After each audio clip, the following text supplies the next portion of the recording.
In theory, we are going. In theory. In theory. In theory. So if you guys could confirm that you can see us, that would be great. I know this is a weirder setup than we usually do, or I usually do, but we're trying something because I'm down here in Texas hanging out with Chip. So just first confirm that, and then we'll do the show. In theory, we are going. Why? We are not. In theory. In theory. In theory.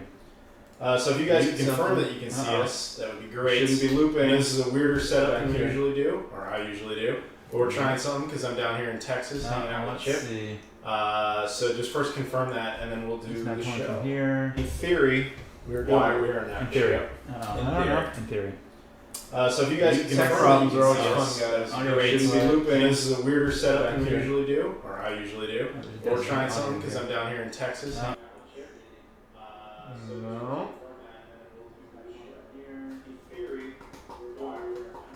Well, we can just turn off. Yeah, but I think it's gonna keep looping like indefinitely. Because it's not that the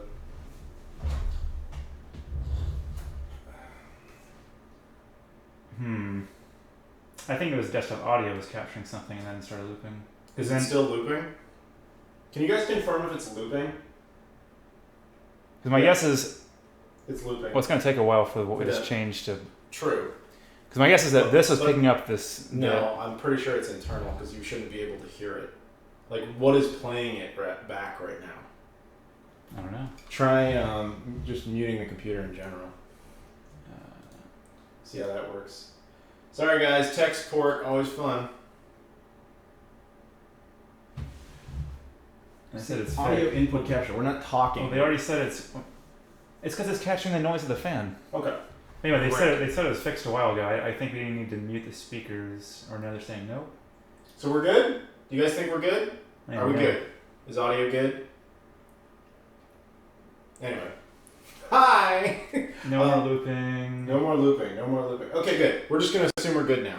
I'm down here in Austin, Texas, hanging out with this guy, Chip, who you guys would know if you listened to the podcast back in the day. He did a lot of episodes with me. He did 11, I think. Yeah. 11. He's been on the occasional live stream and stuff. And so he was cool enough to bring me down here, and we thought we'd do a live stream from here. Because we did that once. Did what once? Yeah, we did a live stream from Austin like a year and a half ago. Yeah. Yeah. I guess that's So anyway. what that was. So basically just a live Q&A. I'm sure you guys are familiar. I do these a lot on the channel. This won't be the usual power marathon that I've done up to 7 hours. I don't think we're going to do that. We'll probably go a couple hours. So we got a couple of admins in there. I want to thank them in advance. Olivia is here. Giovanna's here. It's always possible other admins will show up. Be on your best behavior because as you can see, we have the chat kind of floating in there so you can see your own comments. So Olivia especially is on high alert, as is Giovanna, to take care of any troubledoers. And I really wouldn't piss them off, especially Olivia. She will fucking kill you. But anyway, you guys, we're going to do a live Q&A and just talk. So any of your questions, we're just going to hang out, chat. As always, you can do things like PayPal or Super Chat. Information on that's in the description. And you'll get automatic priority, but not a requirement. So we're just going to get on with it. You'll notice we got kind of a weird setup because we have a total of 5 monitors here. So I'm never totally sure where to look at any given time. I guess I could look right there. So there you go. Perfect. We got a Super Chat right to go. Nick Davis, Super Chats. He says, $1 for Chip, $1 for you. Who is your college basketball? What? Who is your college who basketball? Who is my college basketball? Are you my college basketball? I don't know. Am I your college basketball? You might be my college basketball. I'm sure the question, thank you Nate for the Super Chat. I'm sure the question is more aimed at like who's our favorite college basketball team. I got a confession. I am not a college basketball guy. I'm an NBA dude. My favorite team is the Chicago Bulls, but they are terrible this year. But I wish they would just fully tank so that they get a good draft pick. Instead, they're like quasi-trying, and it's pissing me off. College basketball. I mean, where I went to school, I guess, but they kind of suck, so... No, I don't have one. See, all right, I went to a film school. I went to Columbia College Chicago. They don't have sports teams. They no need of it. It's a fucking art school. So the year before I went there, they, for the first time ever, were convinced to get a college baseball team. They could not find enough people to support it, and they found like 9 players who were willing to play. They ended up winning the championship of their division and going on. They won the title and still could not generate enough revenue to keep justifying a second year of existence. Like, think about how bad that is. They did that's pretty sad. That's like a Disney movie with a terrible ending. You know what I mean? Like, they're like, we can do it. We can form a team, and we can win, and we can get the championship in our first try. And they did that shit, and they still couldn't survive because there was no money for them. That's my best college story. So they actually won. Yeah. They won whatever the hell they needed to.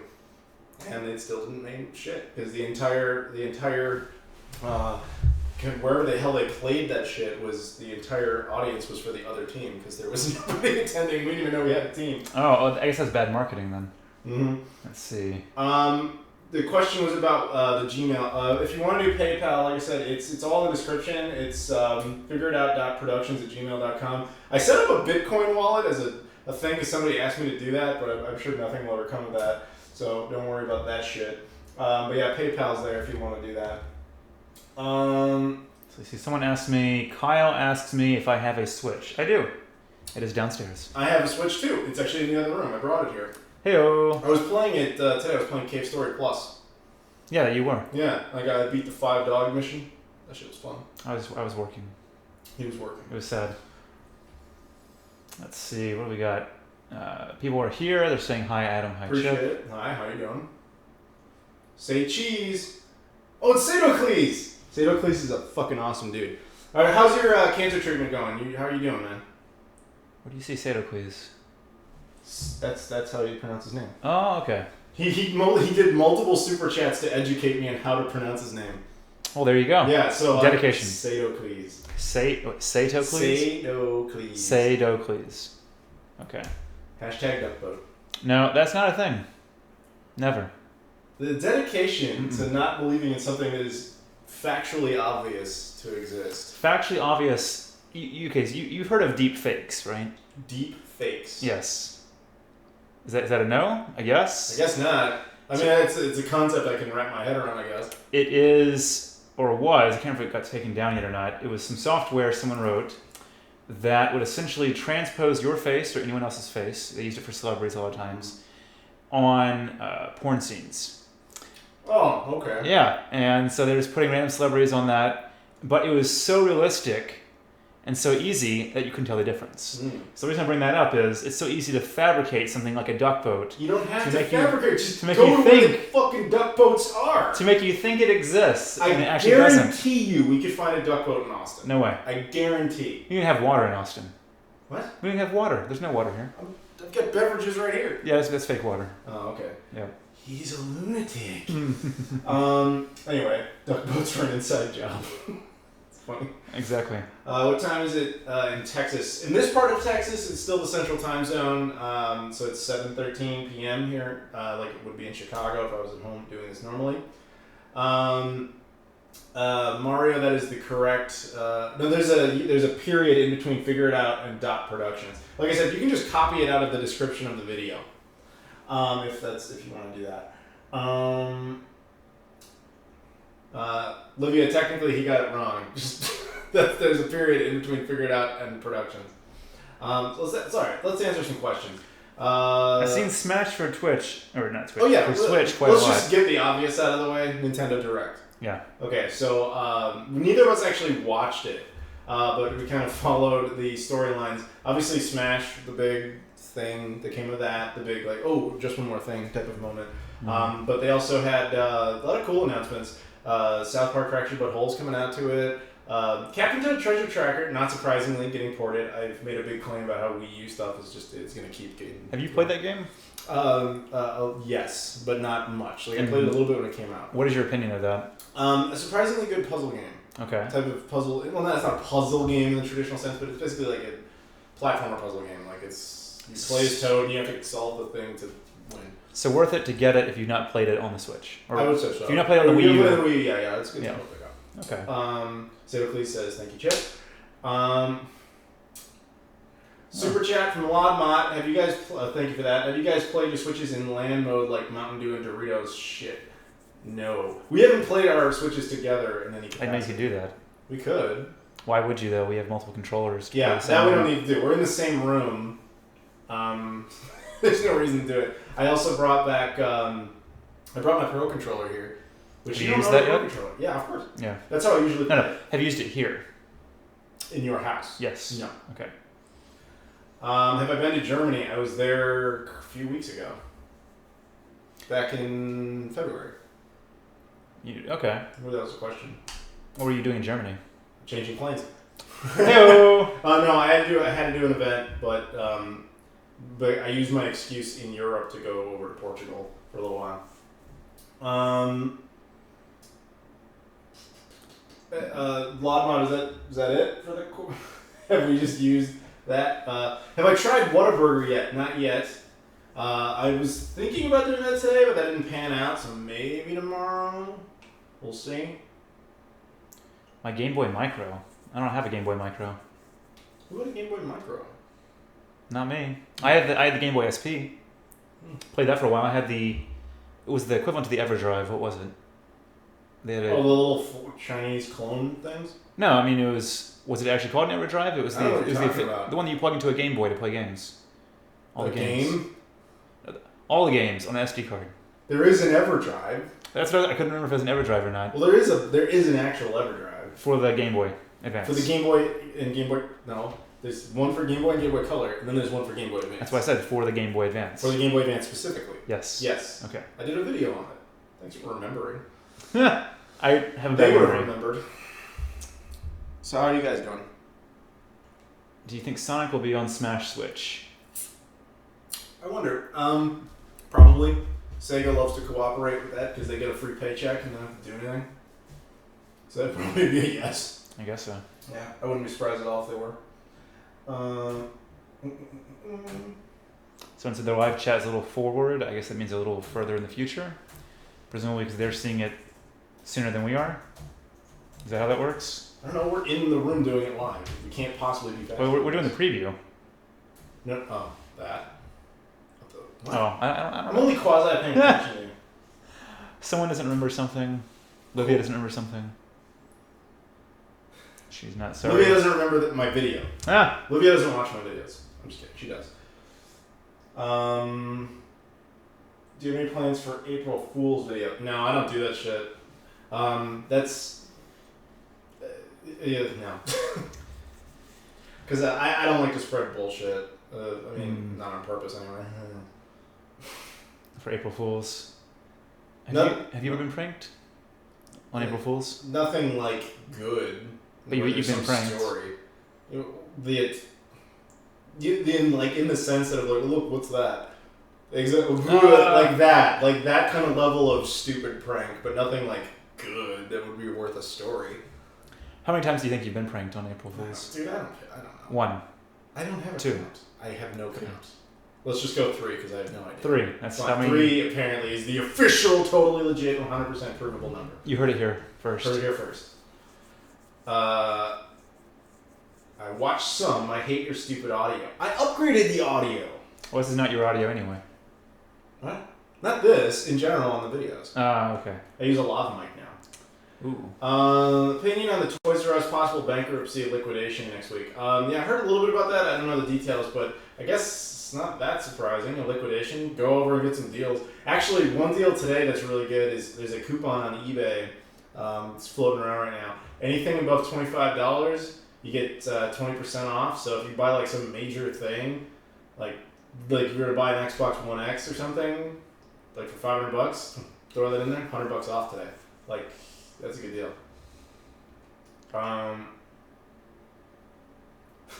Chip, will Blockbuster make a comeback? Well, I don't even understand the question as to why it's a question.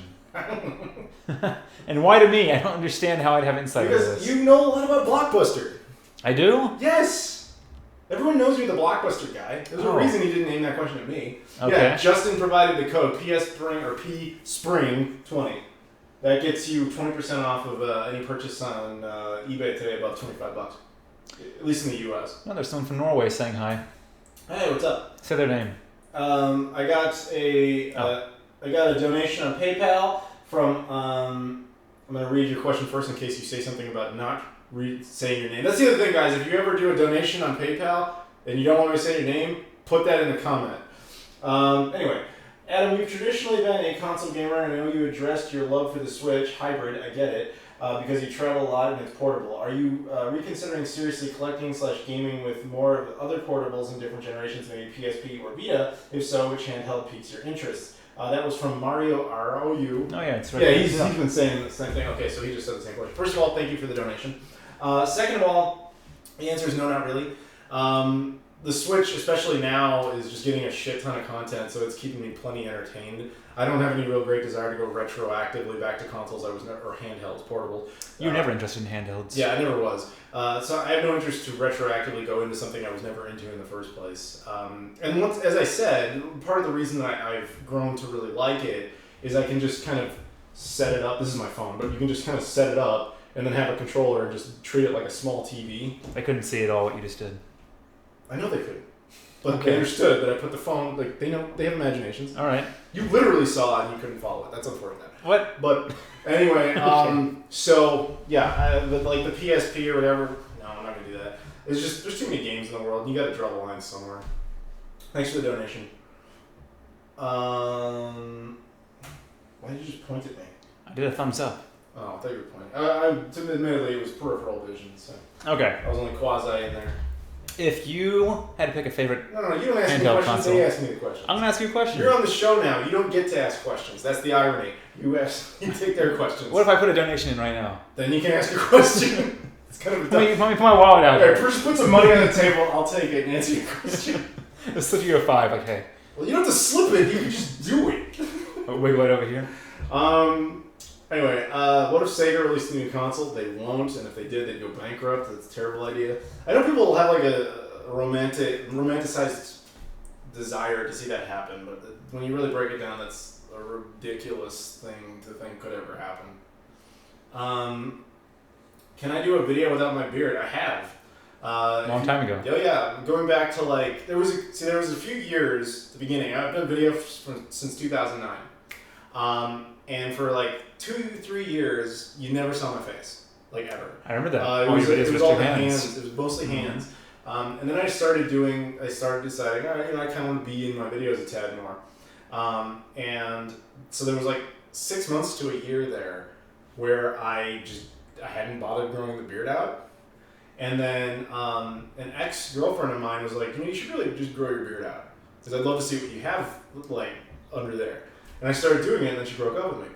And then it stuck It had nothing to do with that, but I just kept the beard. Okay. And I was like, yeah, that's right. I have a fucking beard, and I'm tired of shaving it. I'm gonna grow the beard. Although it's a tad longer than it needs to be right now. Same with my hair. I'm gonna get this trimmed before next week because I'm going to Japan again, and I just want it under control. Okay. Yeah. I'm sorry, Chip. I didn't have time to get it under control for you. What is the longest you've had your beard? Fuck, I don't know. Was it turned like a puffball? No, I never did. Yes, I definitely had the puffball. Like, it doesn't take long before I can like stick a screwdriver in it and it just like holds it. But now I try to trim it a tad more often, usually about once every 2 to 3 weeks. It's actually funny. I go in and try to get it cut like an actual like hair cuttery type of place because they'll do it for cheap. Mm-hmm. And they they like have a record of me. And they're like, you come in like every 2 to 3 weeks for your beard, but your hair, like, you never get it cut. I'm like, yeah, I cut that like once every 2 months. Like, my beard grows much faster than my head hair. Yep. Will I do a live stream without the beard? Hell fucking no. I'm never going back to without the beard. But that almost happened once. Oh, giving a donation to cause you to cut? No. Like a complete fuck up. Oh. So I actually was going to do a live stream with Scott the Canadian. Uh-huh. And I felt like such a dick for this. It wasn't intentional. He had plans that night, and I was like, all right, I'm going to do a live stream. He's like, oh, can I do a live stream with you? And I was like, yeah, but you'd have to cancel your plans. He's like, well, how sure are you we're doing this live stream? I'm like, 100%, definitely going to do it. I have to go out and get my hair cut and my beard cut, and I'm going to be set. Mm-hmm. And he's like, all right, I'm going to cancel my plans then. I'm like, all right, no problem. So he does that. I go out to get the beard cut and the haircut. And then the woman was like, all right, how much do you want it trimmed? And I was like, just down like a little. And she's like, what, like this? And she just like takes it straight the fuck off my face. Gone. And I was like, oh my God. And then like once you do that, there's no coming back. Right. So I just let her finish because what else are you supposed to do? So you were completely clean shaven. I was clean shaven for right then. I was in horror. I was so pissed off and I had to pretend like I wasn't. So then I had to go back and cancel the stream. I had to call him up and be like, yeah, sorry, dude. If I go onto a live stream right now with no beard, that there will be nothing but that in the comments. Like everyone will just keep asking that question. So I canceled it, and then like a week and a half later, I was back to normal. So a week and a half is how long it takes for you to get back to work. What I would consider an acceptable beard length. Yeah. This is longer than it needs to be, but again, I got this shaved like a week and a half ago, 2 weeks ago. There you go. I was trying to follow comments, but I didn't really see anything early on. Let's see. Do the little comment squint. Sometimes if you squint the comments, they change. Well, read those. Those are live. That's post. It's the same thing. But that's delayed. It's the same. Fine, it's the same thing. It's the same thing. When are Scott and Chip going to do a live stream? They're not allowed in the same country at the same time. Chip is a Texan. He's American. Scott, the Canadian. Guess where he's from? So it's Utah. Yes, exactly. Okay. So they never meet up. Utah and Texas never go together. Yeah, they literally don't. They're too far away. Yep. Who we're gonna fight? The 32X with Sega CD. Why would they fight? They merged together to form the devastator of consoles, man. How do you pronounce his name? Amorso. Ask you if other Wii U games you think will get ported to the Switch. Yeah. Actually, Captain Toad Treasure Tracker would have been my number one. Like that'll probably be next. Which they got it. I think that one of the logical choices is either the new Super Mario Brothers Wii U title that came out at launch. Though they may not bother with that one because that was kind of a port, an enhanced edition of a Wii game. But Super Mario 3D World, I think that's kind of an inevitability. Okay. Because it was such a big game for them. They put a lot of work into it. And with Odyssey already done, I feel like they're going to want to, maybe not next year, but the year after, just give us another Mario game while they're working on something else. Super Mario Maker would be another one. That would be a big one, yeah. Super Mario Maker, I think, is a fucking lock. Like, so much so that it's not even worth mentioning. What will be interesting to me is if, would they keep all the content that was from the Wii U one? The kind of people they'll just add more. Do you think they'll keep the same infrastructure, same servers, and all that kind of stuff? I think they shut a bunch of them down. For Mario Maker? I think. Okay. I think they shut some of them down. But I don't know enough about that to be honest with you. But I would bet that game's a lock, probably with a ton of more content. I would also think that would be a game that they will attach to whatever they decide to do with their online plans, because they keep kind of changing that and not really committing to it. Like they were making it free for a while, then they said we're going to start charging for it, then they delayed that. So I think when they have a more solid grasp of what they want their online structure to be, Super Mario Maker for Switch will be tied to it. That's my guess. Chris Garner asks, do you think Microsoft will just quit making consoles and sell their games online for PC?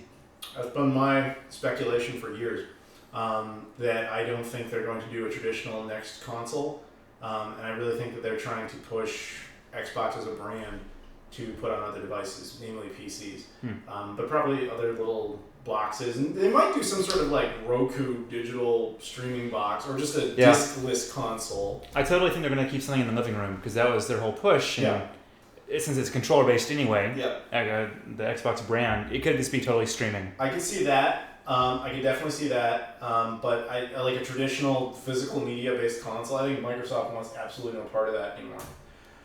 We just got a super chat from Garner. Sorry. Chris Garner says, "Love your videos." Well, thank you very much, Chris. If you have a question, let me know. Stop skipping me. We're not skipping anybody, man. There's a lot of comments, and we talk like assholes for a while. It just takes a while. Also, no offense, I kind of blank out when I see all caps, so I just don't read all caps. That's kind of sometimes you just go. Yeah, that's me used to the '90s, where '90s internet, you just kind of see all caps and you kind of ignore it and you read the rest. Do yourself a favor right now and go to the original Space Jam website. Is it all caps? It's still up. It gives you the '90s like in an instant. It's from '96, and Warner Brothers still keeps that site functional. Is it the exact same? Exact same. It's still original, still hosted. If we had the web browser thing, which we were toying with, we could add it in live, but we'll see if they want it. We can put it in. Fine, someone donate for us to show Space Jam. No, I'm just kidding. We're shouldn't have said that. No, we're not doing that. What was Japan like when you went to visit there? I've been to Osaka. I've been to Tokyo. I've been to Kyoto, and I've been to Yokosuka. Yokosuka. Yokosuka. What about it? I don't know. I like saying Yokosuka. That's where Shenmue takes place. Yokosuka. I've told a lot of stories about Japan, and I mean, in general, it's fucking great. Especially if you like want to go and buy a bunch of video games and shit. They got a ton of that. Good deals. I did a bunch of videos on that stuff, as well as just like the cultural stuff of like trying all the weird foods and basic language tactics you can use to get through conversations. And this guy's a whiz at knowing just enough snippets of language. Snippets of language just to basically buy shit. And not just video games, but like ordering a taco. Yeah, exactly. Obviously, English is my default, but I know Spanish the second best. Then Japanese and French a little bit. I just got back from Paris, but I'm going to Japan next week. Holy shit, Steele's father. This makes me miss Texas. All right, so that's my buddy. I'm going to be seeing him out in out in Japan next week. He is actually from Texas. He's from Austin. Okay. Well, I'm not from Austin. I used to live here. I'm not talking about you. Talking about him in I know. the comments. Well, someone else is saying something about me being a Texan or something. I'm like, you are a hardcore Texan through and through. Hardcore. Like the second the stream ends, the accent comes out, the cowboy hat comes on. Oh, it's amazing. The big belt. Like I get my boots on. It's all there. Mm-hmm. Someone's asking if you've ever owned a gaming PC. I've owned PCs, but I've never bothered to install like Steam or anything on it. It's not even remotely interesting to me. Grow a mustache or a soul patch? Says Christian Arzamendi. What? Read the last name right there. No, what was it? Oh, Chip should grow a mustache or something. Or a soul patch. Which would you rather me see? I don't know. See on me. What the hell's a soul patch? I don't know. I don't remember now. I have hair. Is that hairy? But I don't know what hair. Not my subject. Oh, see, it's not goatee. Is it soul patch the ones on the sides? I can't remember now. I know what mutton chops are. Does that help? I don't know. I don't really know hairstyles. No, mutton chops because a bunch of presidents had it. I'm not gonna get an apple pippin, unfortunately. I have an apple pippin. Oh yeah, that's right. It's an old thing because he never had an apple pippin. Like a dork. That is very old. That was when Remy was still. Oh yeah, it was Remy on the podcast. What was that? Like number 3? Number 2? 4 maybe. 4? It was around for a bit. He was on for 4 episodes. No, yeah, I think you're right. I think he came on in the second. He came on the second. He came on in the second. He was around for 4. I just remember which episode introduced the Pippin discussion. Probably the first one then. So probably 2? The second episode. So the second episode, yeah. The second episode of Existence. Yes. Yes, probably. Fascinating. Boom. Are you willing to get Shenmue 3 when it doesn't have a hard copy release? Well, that's not an issue I have to deal with because it most certainly is. There was only like a week there where that was an unknown. My position at that time in that 1 week was I was supporting it through Kickstarter for the sake of other people and hoping that it would get a physical edition, and within a week it did. It's like, dude, of course that game's gonna get a physical edition. It was fucking Shenmue 3. Like, its devout fan base is much older. They want their physical media, and got it. Chris J asks, is this a new style of live streams? This is the experimental Chip forces Adam to do things live streams. Yeah. Let's see, what did I make you do last time? Was it a live stream? I made you... We did a live stream, but... It was You're Skype. talking about the one from... No. You're talking about the Skype one. Yeah. Back in Chicago, where we just had dual screens. Right. Which normally we wouldn't do. Normally you just have my audio. Yeah. Now we're in the same room at the moment, because I'm down in Texas with him.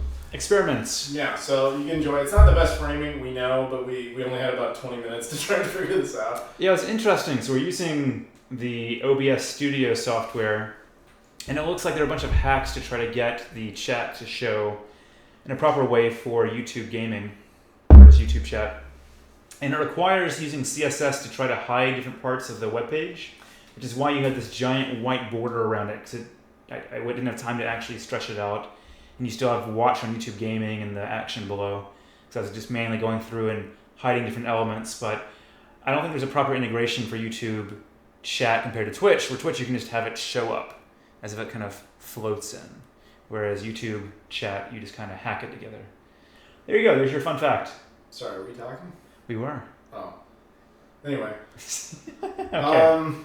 Make Adam eat an entire bar of white chocolate. No thanks. I do have crispy M&Ms if you want to eat those on stream right now. No, you put them in the fridge like a lunatic. I love frozen chocolate. That's not frozen. It's chilled. Chilled chocolate, it's the same thing. No, that's fucked up. It's delicious. That's fucked up. If you want to eat delicious chocolate, put it in the fridge first. No, that's like the antithesis of what you should do. That's fucked. Delicious. Fucked up. Delicious. Okay, anyway, back to top 5 worst consoles. Oh, I don't know. Well, Pippin. No. Pippin's great. It sucked. No. See, alright, I did a video. Neo Geo X. Neo Geo X definitely hands down wins. The problem with that question is that it's people want Virtual Boy. What? Virtual Boy. No. It's terrible. No. The problem with that question is that it, no offense, shows defective thought. It's a clickbait-like question. It's not. To me, a console really has to have way more thought put into it to decide whether it's good or bad. I did a video on this a couple of years ago, basically asking the same question, like, what makes a console good or bad? And I presented the Apple Pippin, and I said, what makes this console bad in most people's eyes? Is it just the games? Because that's an easy, just go-to answer. But really, when you think about it, the Apple Pippin had everything under the hood. It was the most advanced piece of technology in the entire generation. It's well built, it's well crafted, it had everything, it just didn't have the games. Now, obviously, that's a big part of it. But then you look at another console, Neo Geo X, for example, a complete fucking piece of shit. You didn't bring built yours. Like utter. Why would I bring mine? We're gonna upgrade yours. Oh, we forgot about that. Oh, we can upgrade mine. I don't care about upgrading yours. The question, though, is that that thing is a complete fucking turd piece of crap, yet it has an unbelievable game library. So games alone can't make a console. You need a good mix. And so as a result, I don't have a top 5 like worst consoles. If I was going to throw that in there, I'd say something like those leapfrog bullshit things. But those aren't aimed at me. They're aimed at little kids. So it's not fair for me to judge them. So if you're talking personal opinion, Neo Geo X is probably the absolute bottom of the list. And then something like the Nintendo Wii, which of course throws out a lot of people who put Nintendo and it has the Mario Galaxy. Yes, but everything else on it is unplayable shit. But that's, again, all open to opinion. So there is no like definitive 5 worst, and if anybody says there is, they're a fucking idiot because it's all opinion. There is no objectively correct answer. It depends on if you're going with opinion pieces for content or if you're going with success. I was going with success. You're going with financial success. Yes. But that is one measurement to which you don't necessarily agree. Would we all claim the Twilight movies were unbelievable, excellent films? They made a shit ton of money. That doesn't mean they were good. Alvin and the Chipmunk movies made gobs of money. Are they good? Did you ever watch those? No, I saw the first one. What do you mean no? And then you say you watched one. No. Alvin and the Chipmunks. I saw the first piece of fucking shit Alvin and the Chipmunks movie. Terrible. Grossed like $500 million. So you did watch one? The first one. Okay. Right. And it was a piece of shit, but that doesn't mean it was good. Something like the German film Downfall, which made no money at all. One of the best films ever crafted. Never heard of it. No money. Exactly. Made no money, but an unbelievable film. Why would Alvin and the Chipmunks be better? Because it made more money? No. Wrong. You heard it here first, folks. Those are the thoughts of Adam. Well, you asked the question. I did ask the question. I asked a question. You said I couldn't ask a question. Well, you mutated a question that already existed. Okay. So I'm going to give you that one. Zelda is the best game ever. Olivia, Zelda's not a game. It's a character and a franchise. Made him in a series. It is a bit of a series, but she has to narrow it down. Okay. Which she did not do. Have I used MoviePass? Will it last? I'm familiar with it. I was actually going to sign up for it, but when I was about to do that, that's when they switched a bunch of their policies, and I kind of got cold feet on it, and I didn't bother. Hey, Rob Janos. Good evening, gentlemen. Great to see you back, Chip. Rob took over for you for one episode last month. Oh, Rob, you're from New York, right? Yeah, Rob's in New York. Rob's a good dude. Hung out with him. Thank you for the super chat, Rob. Can Rob disco? You'd have to ask Rob. Rob, can you disco?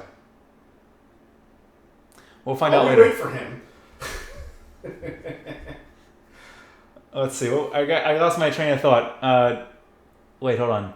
There's a question about physical media dying for digital eventually. I think you've answered that every single time. It's an inevitability. And if you're like, well, Adam, how are you going to play games then? I won't. I got plenty of backlog, man. Like, I'm not worried. So you will. You just won't play new games. Yeah, exactly. Like, dude, I have more games now than I can realistically play for the rest of my life. I'm not. Give me an estimate of how many hours you could put in to complete all of your games. Oh, I would not live. Like, I would would die. If you could live infinitely long, how many hours would you I have no idea, dude. Give me in years.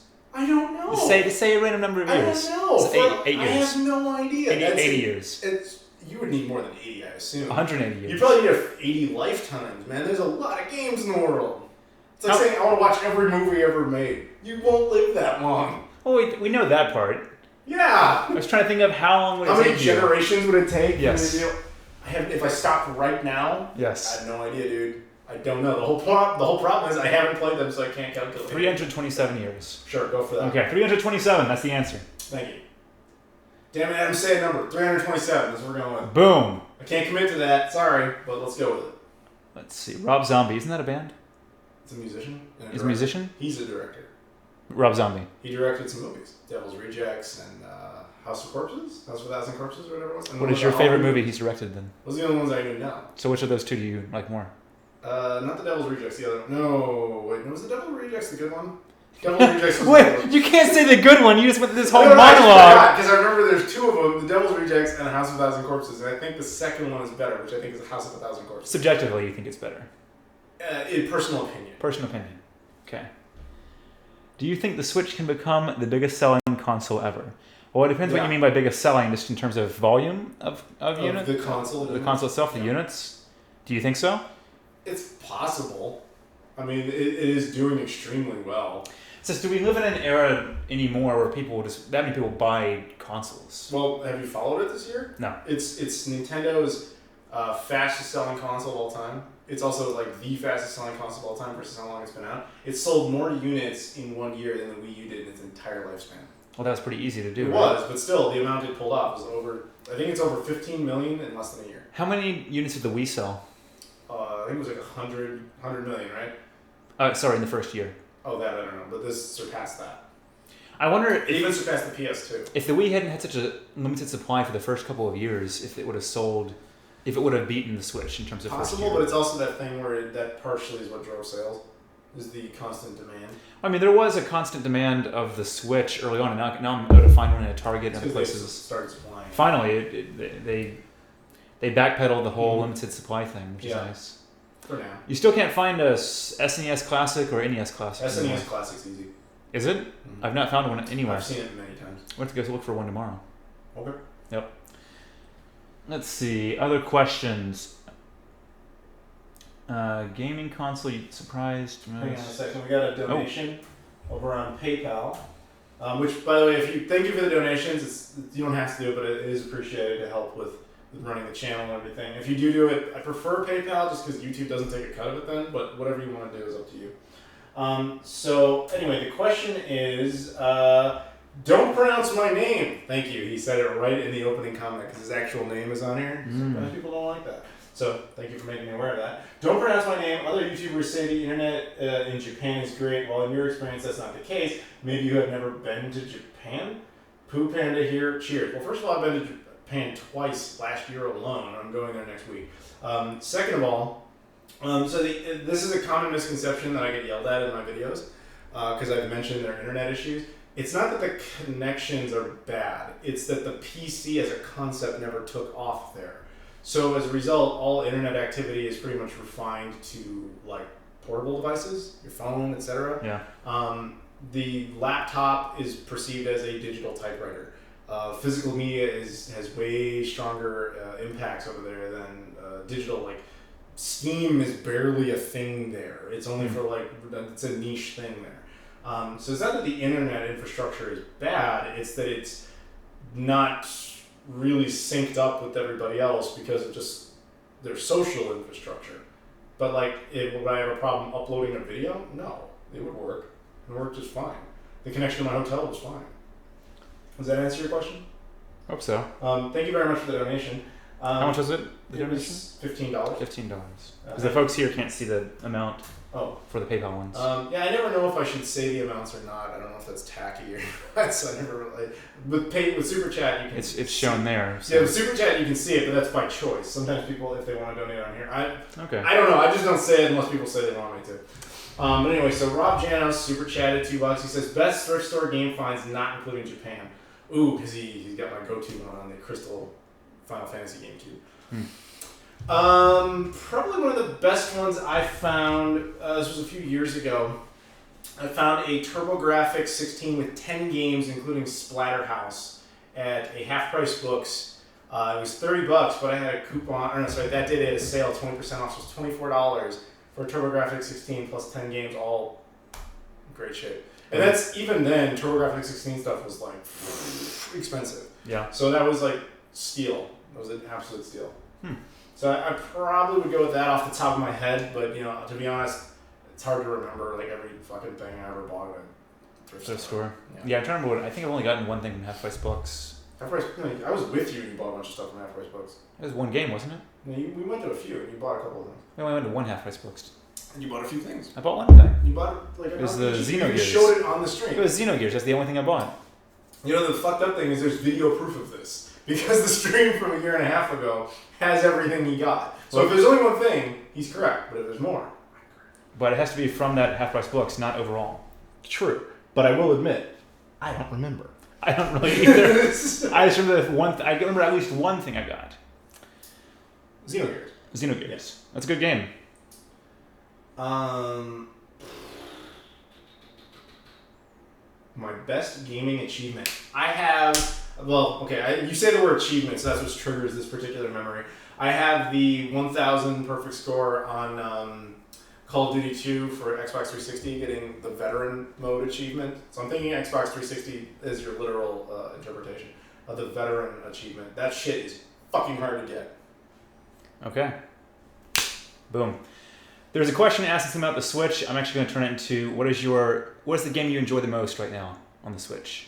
Well, I don't know if this would count, but I was playing Cave Story Plus today, so I guess that's what I was doing the most of today, or in general lately. But I guess my favorite game of all time for Switch is probably still either Mario Kart 8 or Mario Galaxy, or no, Mario Odyssey. And I just kind of keep switching back. Switching back. But it's in the name. I'm enjoying Golf Story. I started playing that game. And before that, I was playing some Doom 4, I guess. Although I don't think they had the 4 in the name. Is it really? Yeah, I guess it technically is, isn't it? They had a third one back in 2006, 2007. And then they did the BFG edition or whatever. Yeah. Let's see. What is your favorite Sega Saturn FPS? Do they have FPS in Sega Saturn? First-person shooters? There's not many of them. Like Alien Trilogy is one of them. There is a Duke Nukem's on there. There's Duke Nukem's on everything. Yeah, I know. The thing is that I don't know if there even were any good ones on there. Like, to me, honestly, until really the late 6th gen stuff, with the one exception, in my opinion, being GoldenEye, I really didn't enjoy that era of first-person shooters. Your original Dooms and all that stuff. That just wasn't... I never really liked those. So I'm not the person to ask. I don't own a Saturn. I've never played a Saturn, so I have no games on the Saturn. Yeah, I don't think the Saturn ports of any of that are considered particularly good versions. I think Doom is on there too, actually. Which version? The Saturn version. Wait, is that the original Doom? Yeah, I'm pretty sure it's on there. When do you think you'll do 8th gen retrospectives? That's new. They have to end first, so presumably if there is a true 9th generation, which I do not believe there will be, with the exception possibly being the PS5, and well, there will be some sort of new Nintendo platform at some point. So I guess you kind of will have that minus Microsoft. If that happens, then maybe then. Does the Switch have patches? Yes, it does. Most games have patches day one. Yeah. Unfortunately. It's unfortunately, because even if they have, say, really good content, there's still a big bug. You want them to fix it the first day. But it's a shame that sometimes they use that as more of a get it out early. And what really pisses me off about it, particularly with the Switch, is that a lot of the games, let's be real, that have come out for the Switch are ports of older content. So like, what did I just put in there? I put in some game that I could not believe had a patch, just because it had been out for some... What the fuck was it? It just got re-released. For the Switch? Yeah. An old game. Yeah. Well, let's just use Skyrim for an example. I don't even know Skyrim for the Switch, but I guarantee you put that game in the Switch day one, it's got a patch. Which is kind of insane because that game has existed for, 7 years? Has it been that long? 2011, right?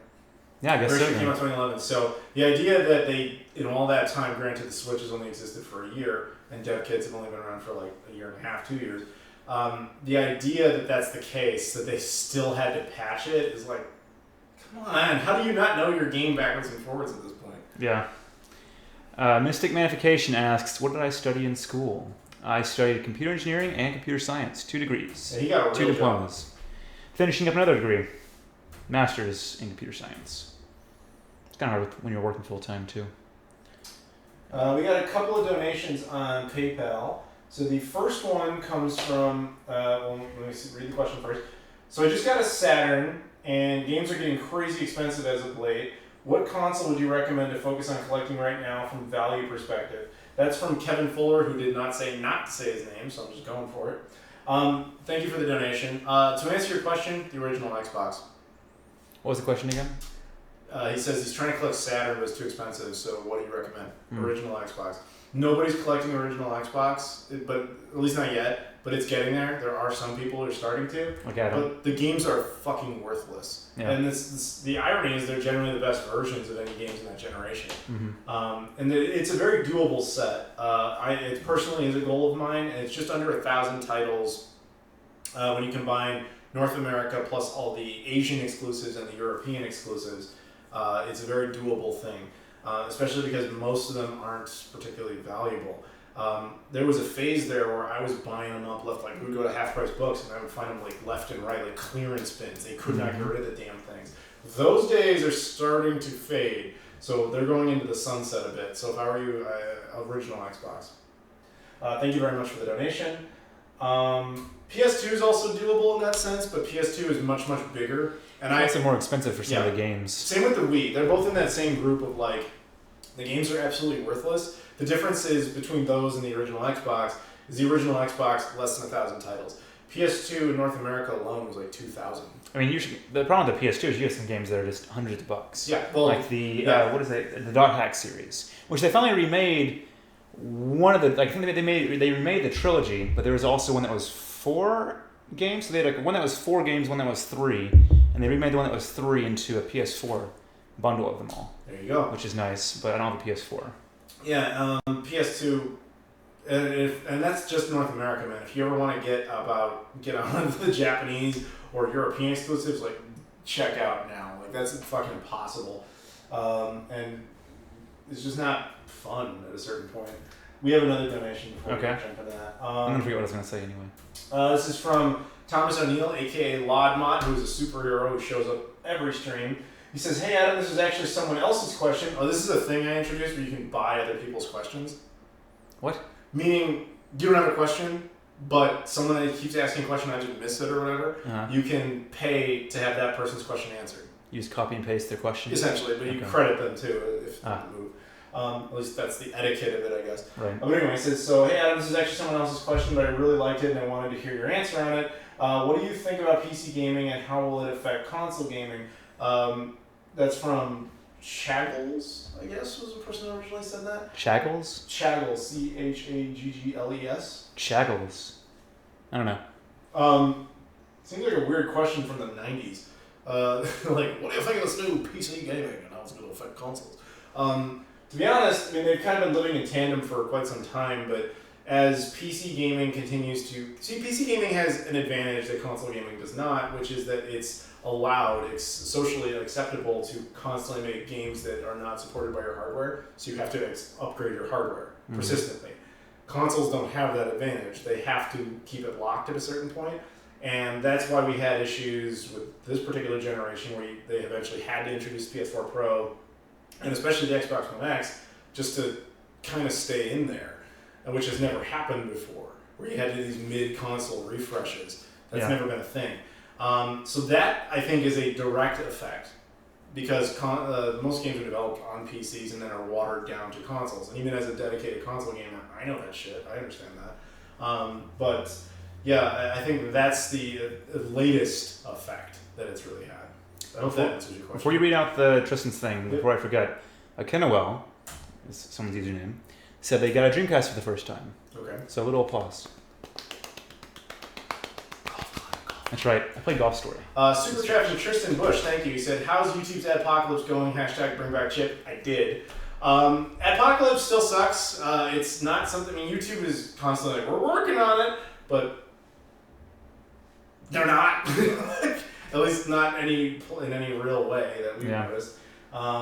So it sucks. And so thank you guys for the donations, because I've said this many times and I feel like a broken record on it, but there was a time, man, where something like Patreon or Super Chats, donations, whatever, it was like a tip jar. Thank you very much for your service on this. We appreciate you, etc. It was just nice. Now, unfortunately, it's more essential, which really sucks. YouTube is not on their own. They didn't want to do this. We know that. They've more or less shifted the financial burden to the fans as opposed to their system, which is just a consequence of basically larger YouTubers kind of introducing advertisers to bullshit that they do. PewDiePie and Paul Logan, most infamously. So we have to deal with it. It sucks. And so thank you guys very much for the support. Kevin Badger says, Adam, last week I bought a used Sega Game Gear for $30. This one has surprisingly good capacitors, considering where I bought it from. eBay? I don't know where you bought it from. Do you have any thoughts on this, or have I wasted my time? Don't know what the capacitors have to do with if he wasted his time or not. Well, Game Gears have notoriously bad capacitors that cause the screen and the audio especially to stop working. So you can just replace them? They're replaceable, yes. Yeah. So it's very possible, actually, that one has had them replaced. But it depends. Is it like an original Sega one or the Majesco one? Because the Majesco ones didn't have that issue. They were made much later. You would know that they're different. It has a different color scheme on the screen. But the Sega ones, I've never seen one that worked that hadn't had the capacitors replaced. So if that's what you got, odds are somebody actually did that. And if they did, then I'd say $30 is worth it because it's going to last much longer. I just understand the waste of time part. It's like, of course you can replace the capacitors. I don't understand. Why would it ever be a waste of time? Well, because he's implying that if the capacitors are still the original Sega ones, he might have wasted his money on something that's doomed to fail. You just get new capacitors.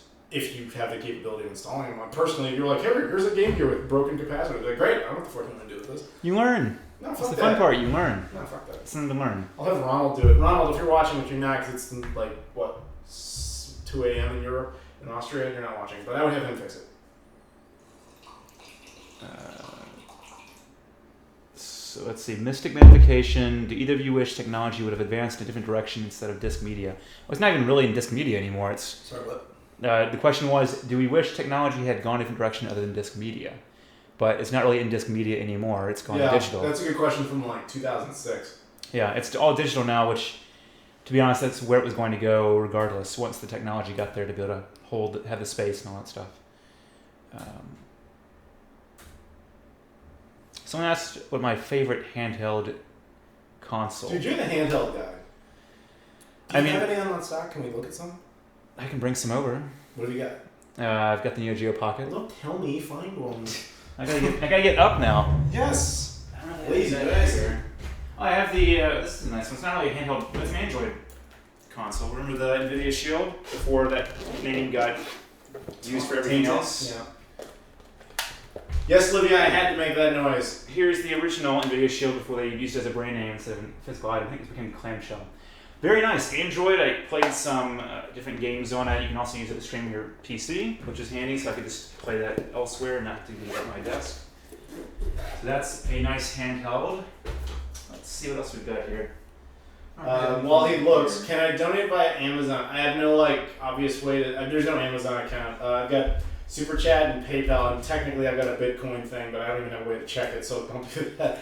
I'm gonna go next door and get this stuff. Bye, Chip. Nice to see you at your house.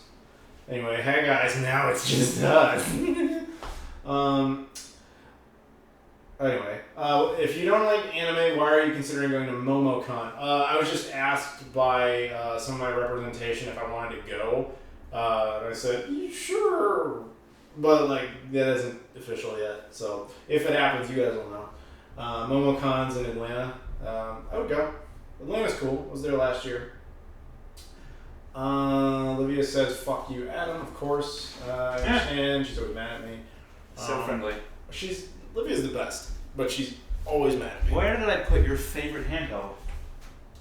Oh, the big Neo Geo X? Yeah. It's a giant box on the floor in the other room. How did you miss it? Oh, it's in there? Okay, here's more stuff. I know his house better than he does. Here's a Game Boy SP. Probably what I spent the most time with was Game Boy Advance.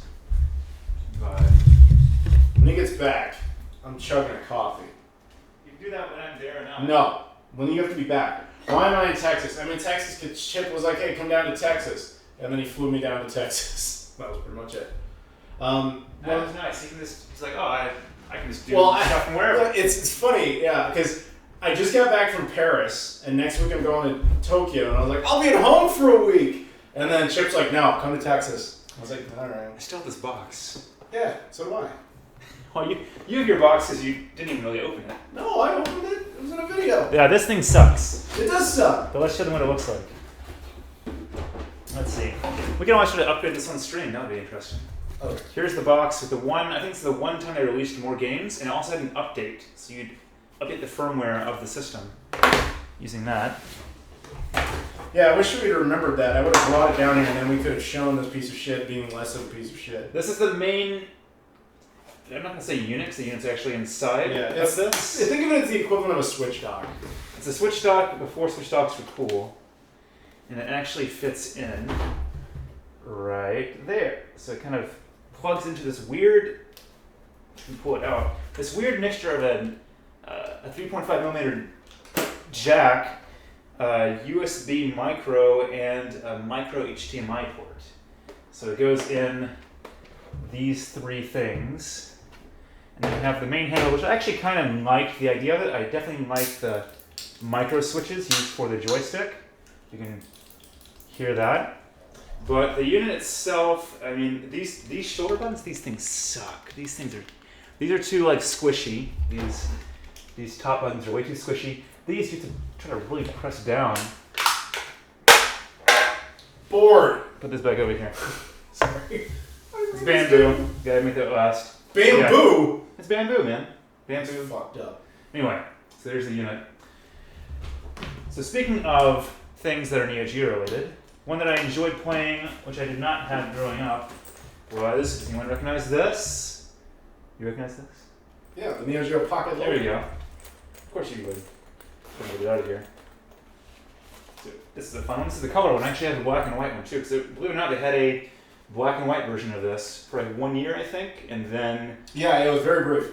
And they're like, oh crap, we screwed up because no one wants a black and white handheld. Yeah, in 1988 or whatever it was. Yeah, so they released another one, which is the color one. It even says color on the front, and has the micro switching. You can kind of hear it there. 8 micro switches, and they played a bunch of fun games. They made games such as Street Fighter, I think, or some of the fighting games. Maybe it was Capcom versus. No, they didn't have Capcom versus Marvel in that. They had a bunch of games, which I've all got. And here, lots of games. So that's a fun one. But yeah, probably Game Boy Advance is the one I enjoyed the most. And played a bunch on the DS and 3DS when those came out. And now some Switch, which is a hybrid. It's not a handheld. It's not a stationary system by itself either.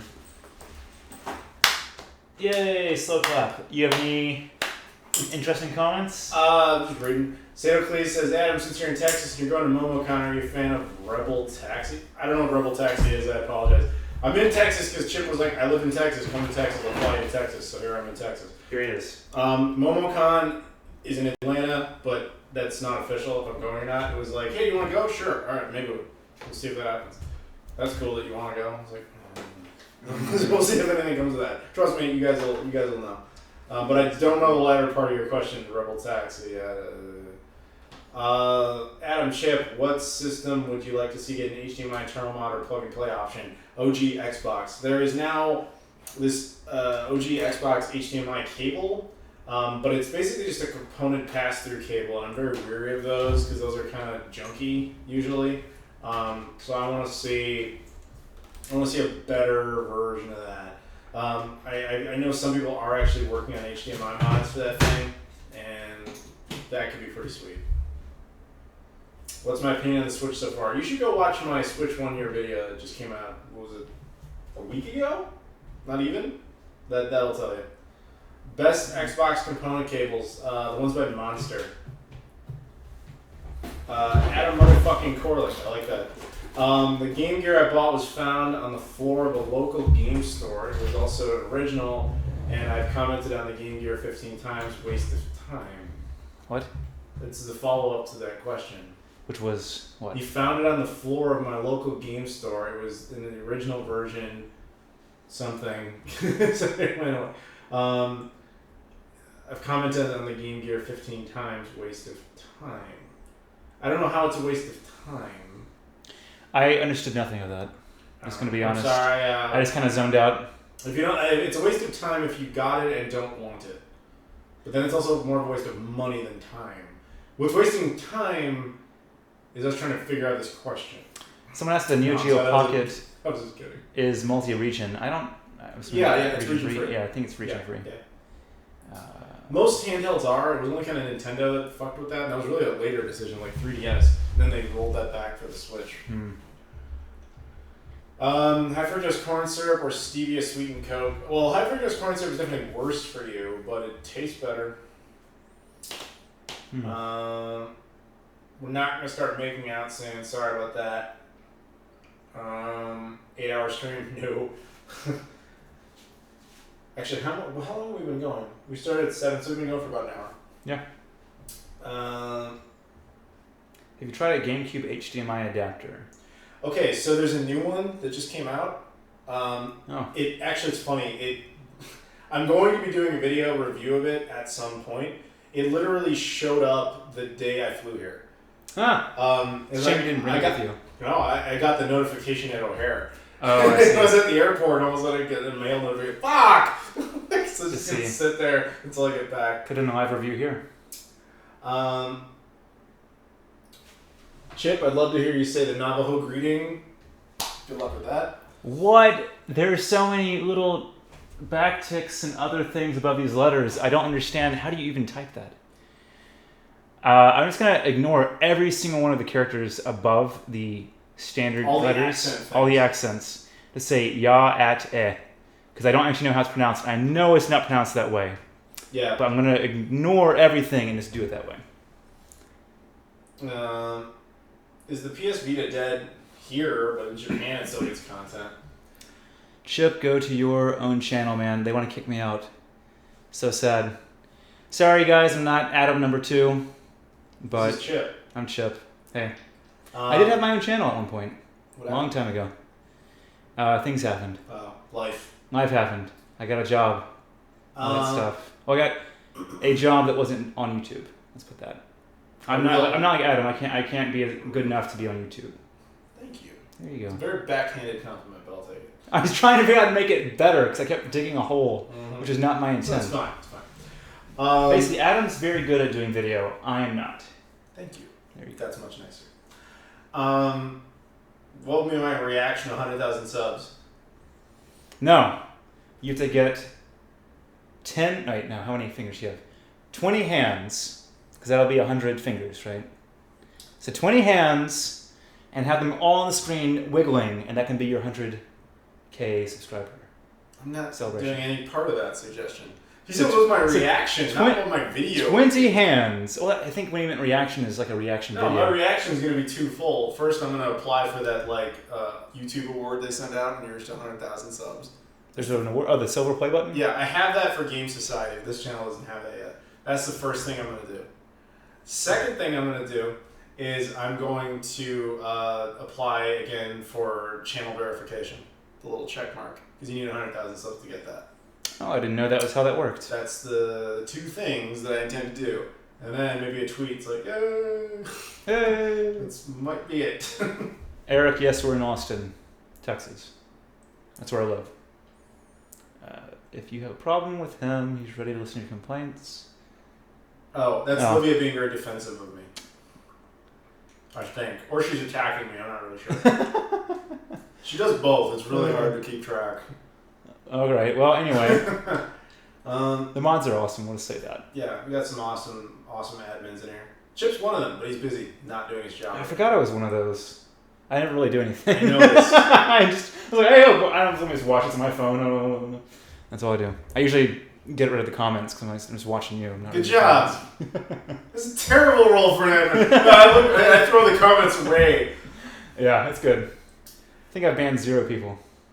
Oh, she was defending Chips. Oh, sorry. Olivia would never defend me. Olivia, you're so nice. My bad. A little special place in my heart, a little heart thing. Wait, how's that work? You do this. This? Yeah, there you go. There you go. Olivia, these are for you. Wait, there you go. Olivia. Wait, there. Go. Okay, good. Well, actually, she was defending you, so in my case. Well, I'll defend you. Adam's a good guy. He has a good beard. He's from Chicago. That's a good point. He likes pizza. I do. You do like pizza. Is Chicago deep dish your favorite kind of pizza? I guess so. Why do you ask me that so many times? I do? You ask me that a lot. I do? Yes. Do I really? A lot. What's the last time I asked you? Previous live show? Wasn't that months ago? That's still a lot for the same question. Oh, I forget what you said every time. I know! Wait, what was your clearly. answer? What was your answer? Yes! Okay. Alright, hold on. What was the... Scott the Canadian, if he could fly all the way to Austin, he could be on the show right now.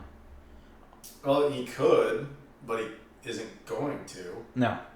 He's Canadian. Do they allow that? Flying Canadians to Austin? Yeah, do they allow Canadians to fly? Are you guys allowed to fly? Say Canadians? Canadians fly. Canadians. Canadians fly. Okay. Of course they can.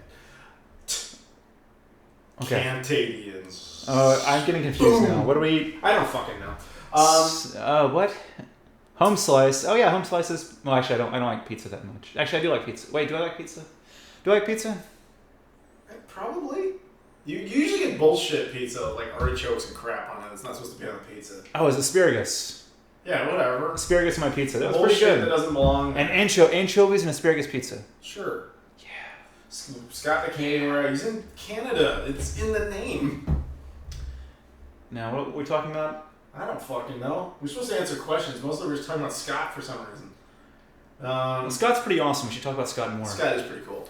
It's a pretty good name for how many letters is that? S-C-O-T-T. 5? No. 5? 5 letters? Scott? 5-letter name? Yeah. It's a pretty good 5-letter name. It is. I named him Scott the Canadian. Previously he was just Scott. Oh, Scott is a good name. Actually, here's the thing about Scott the Canadian that's really funny. So I started just calling him that. Like, he used to comment on my videos a lot. And it was my way of just trying to remember who he was. I would just call him Scott the Canadian in the comments. And then I was going up to Milton, Ontario, Canada, with the Toy Rat. Okay. And I told people, like, hey, if you want to meet me, I'm going to be there. And he commented, he said, yeah, I'm definitely coming out. And I was like, all right, come up to me at the thing and say, this is Scott the Canadian, because I'm not going to know your face or recognize you or anything. So then he came up and we just started hanging out. And, it grew on me as a friend. He eventually actually changed his username to Scott the Canadian after that, because I just kept calling him Scott the Canadian. Nice. And then, like, this is his, like, claim to fame. He eventually became associated with my videos as Scott the Canadian. And he's actually been to Canadian, like, game swaps and conventions, just selling stuff and working there. And he's like, random people come up to me like, Scott the Canadian, it's you! And he, like, responds and is like, you're Canadian too! Nice. We're all Canadian. It's like, you're the Canadian. The Canadian. And then after that, he kind of had a brief little blow up because he won an Xbox One S from Philip DeFranco. I thought it was an Xbox X? No, Xbox One S. Okay. Right after they came out, he won one from Philip DeFranco, and that really pissed me off. And not because he won, good for him. It was because of the specifics of how it went down. So his profile picture on YouTube is a picture that I took. It's a photo of him, Shane, aka Rerez TV, and myself, and we were doing a live stream from Canada. And I took this photo and with the profile, and he took that same photo because he's doing like this Zoolander type of pose. Wait, do that again? Wait, hold on. Is that just Zoolander Magnum. I've never seen the movie. Jesus. Wasn't there a sequel? Yes. He's doing that face. Anyway, so he makes that his profile picture, and then he ends up winning, and his image as Scott the Canadian is in a Philip DeFranco video. And then all of a sudden I get a ton of tweets being like, dude, Scott the Canadian won an Xbox One S. And I'm looking at the thing, it's like, it's him, half of Shane, and none of me. I was like, fuck you! That's pretty funny. I created you! So you were Dr. Frankenstein then? I was Dr. Canadestein. Canadestein? Yeah. So and Scott is Canadian Stein's monster. Or Dr. Frankenstein. Frankenstein. Whatever. Frankenstein. Sure. Young Frankenstein. No, Canadian. What the fuck are we talking about? Oh. What are we doing again? Oh, we're reading chat. All right, that's a thing. Wait, are there any donations over there? No. Okay. Let's see. Who would you hit with a cartoon-sized mallet? No, I like this. We'll answer that, but I like this question because it's important. Adam, what are the chat rules so I don't get banned? Don't piss Livia off. That's pretty much like the premier goal. Actually, don't just logic. Don't use racism. Don't be a complete asshole. Don't piss Livia off. And hey, she even said that before she realized that I was going to say that shit. There we go. There you go. Anyway, you were asking what? I forgot, but the next thing was, how much coffee have you had tonight? Dad? I don't know the dad part. I don't know. I had 2 of these. Dad. 2 double shot espressos. You had a coffee from Summer Moon. Yes, I did. I forgot about that. Which had, well, I don't know, what did you get? Just a large black coffee. I thought you said you got whatever the cup of the day was. Whatever the fuck it was. Which wasn't normal coffee, was it? I don't know. It was black coffee. I don't know how you have a cup of the day, but you often make it black. Because that's like saying, I want the special, but make it normal. No, it's just whatever their assembled brew is that day. Okay. I viewed it as something else. But anyway. And I think mine had 3 shots of espresso, because you can't get anything less than that for the size I got. Which is weird. It's weird. Espresso especially makes me sleepy more than it makes me energetic. We were driving back from getting tacos tonight, and I was like, oh, I'm going to fall asleep. What the fuck is wrong with you? I don't know. I usually have more energy when I don't have coffee. Something about coffee puts me asleep. It's like when I get on an airplane, I fall asleep immediately. I can't. I wish. Dude, fuck. But you were able to sleep on a flight where you could stretch the chair out. The best sleep I ever got on a plane was the last time I came back from Tokyo. I ended up in my own row of coach seats, so I just made it into a bed. It was wonderful. I was out for 8 hours. Someone's leaving, so we had to talk about coffee. Not really that much. Oh, you can come back now. We're pretty much done with that. Let's see. Other comments. Ever played Taiko no Tatsujin? What is that? That sounds really familiar. What system is that for? I don't know, but that sounds really... Wasn't that guess the genre. What do you think the genre would be? I think it's a Japanese fighting game. That sounds like a fighting game, doesn't it? Yeah, I'm not sure though. I'm going to go with you. I'm going to guess it's a fighting game.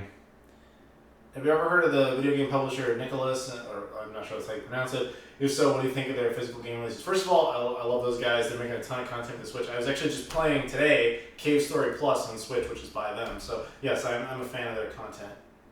They're just a publisher though. They're not the developer. I like the fact that they're taking a bunch of these indie titles that probably wouldn't get physical releases and doing exactly that. Incidentally, today for Switch collectors, which includes you. I'm not really a Switch collector. I just kind of get some games. I'm not really a collector. Okay, then I don't have a problem saying this. There's a website called Super Rare Games that just is trying the limited run games thing. Their first game is a physical edition of Humans Fall Flat for the Switch. It just came out today. So if you want to get that. Kevin, I don't know why you think you're banned. We can see everything you're saying. It's actually on the live stream. Yeah, you can see what you're saying. That's the plus of this one. Yeah. You can see it. We know you can see it.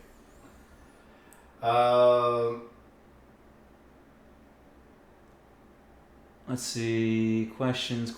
There's not really that much going in right now, question-wise. Have I banned someone already? I don't do that. That's Livia's thing. And Giovanna, although Giovanna is much more moved about it. She's nicer. Livia is mean. Oh man, gotta sit up straight. Back's getting out of whack here. Little back dance. Nice. I wouldn't push that. Don't push that button, man. South by Southwest. Let's talk about that. South by Southwest is going on right now. Yeah. In Austin. Me being here has nothing to do with that. I'm trying to remember. I think film runs for two weeks. Mm-hmm. This week is the tech week, and the next week is the music and gaming. Mm-hmm. Last year, I actually attended the tech version as part of IBM, and went to a lot of different talks regarding. I was focusing on virtual reality, augmented reality, and mixed reality. And there's some interesting ones, some interesting concepts. I was actually building some stuff out for that, but then I switched jobs. So there you go. Right on. Yeah, it's funny actually. We didn't even know that was a thing. Originally, when I asked you, I knew it, and then I forgot that it was starting this weekend. So when we saw how bad the flights were, I was thinking to myself, why are the flights so bad? And then a couple seconds later, I remembered it's South by Southwest this weekend. I still appreciate you doing it anyway. There you go. He's still like, yeah, fuck it. But yeah, so I got here, but it has nothing to do with that. The funny thing is, if I was staying longer, I know we could go because this is gonna sound weird, but my rep saw like a tweet I posted about being here, and she was like, "Hey, you want to go South by Southwest? I can get you badges." And I was just like, "Eh." Yeah. Because I'm not gonna be here long enough for the gaming stuff. So yeah, because gaming's next week, which is interesting. Because I think gaming, you get a lot of it was open to the public last year for free because I guess it's newer. No, I think when does that actually start, the gaming part? Next weekend, I think. Yeah. I'm assuming it's either Thursday or Friday. Yeah, like I think that's like the day I'm flying to Japan, so it doesn't matter anyway. Yeah. What do you think of Nintendo 64 reproduction cartridges? I'm fine with them if that's what they are labeled as, but when they try to pass that off as legitimate, that's not good. Don't do that. We're not getting rid of Olivia, by the way. She used to stay. She's awesome. Yeah, Olivia is kind of a permanent addition. Why does everyone keep thinking they're getting banned? I'm not sure. I don't understand. Like, we can see what you're saying, and you can see what you're saying. No one... do I have the physical version? Hey, it's Blade Blur, it's Daniel. Who? Hey, Daniel. Blade Blur is Daniel. Okay. Hey, Adam, do you have a physical version of Bayonetta 1 for the Switch? No, but I'm definitely going to pick it up in Japan if I can find it, which probably will. Yeah, that'd be a nice one to have physical. Yeah. Do you want that? Yeah. Oh, because the Japan version probably is not going to have as much you have to download, because usually they're more physical anyway. Yeah. So I'm going to pick that up there. Disney buying Fox is a mistake. I don't know what their why thoughts are. You need to explain your reasoning. Yeah, because why do you think it's a mistake? Why do you think that? What value is lost? What value is gained? Get the stakes here. Costa Rica. I've not been to Costa Rica. Have you been to Costa Rica? I have. What do you like about Costa Rica? I barely remember it. I was like 9 years old when I went. So, as a 9-year-old, what do you think you liked to Costa Rica? I remember landing. That's fun. I remember leaving the airport. That's good. Actually, no. The thing I remember the best about it is that it's a very small country. So we did a tour where I was like, "Oh yeah, you take a bus and you just drive around the entire country." It's like, doesn't that take a while? No. Like literally, you take a bus tour around the entire edge of the country, and you can do it in like 2 days. Wow. Like pretty fucking easily, and that's with time to stop and like look at all the shit.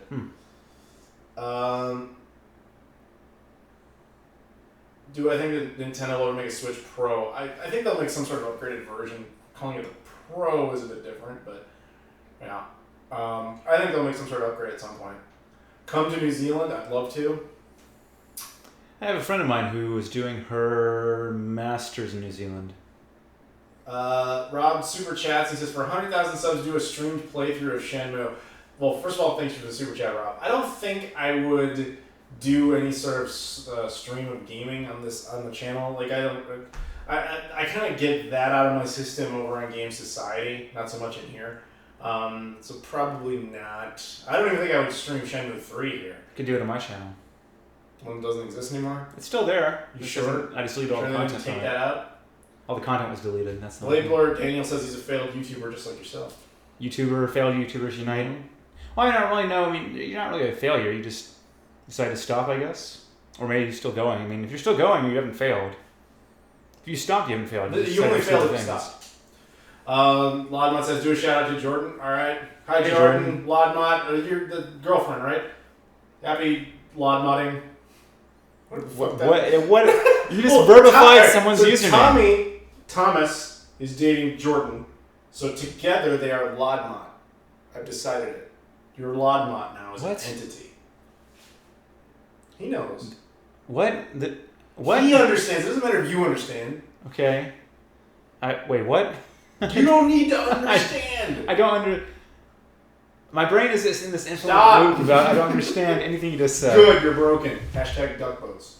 That's not a thing. Duck hat. That could be a thing. Could be a thing. Duck boats, not so much.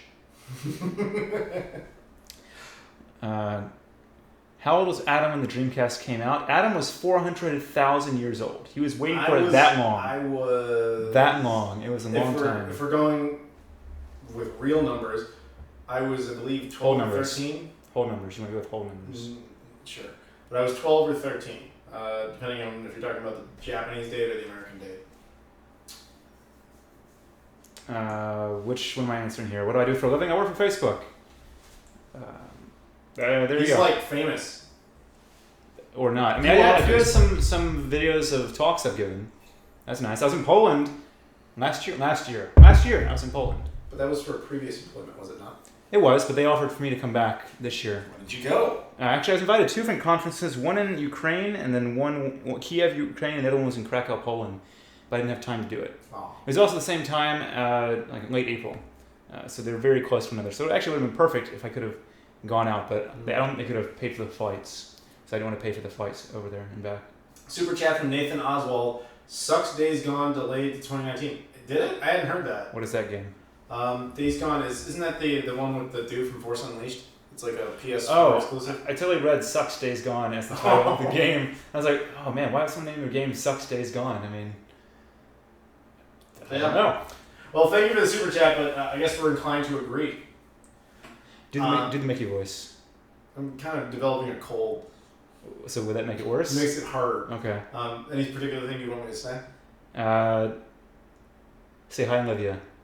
Oh, hi, Olivia. How are you doing? That was probably the cleanest version of that voice I've ever heard you do. Give me money. Okay, it's getting slightly worse. All right, that's enough. We don't want his voice to go out. He's still got to do stuff like talk.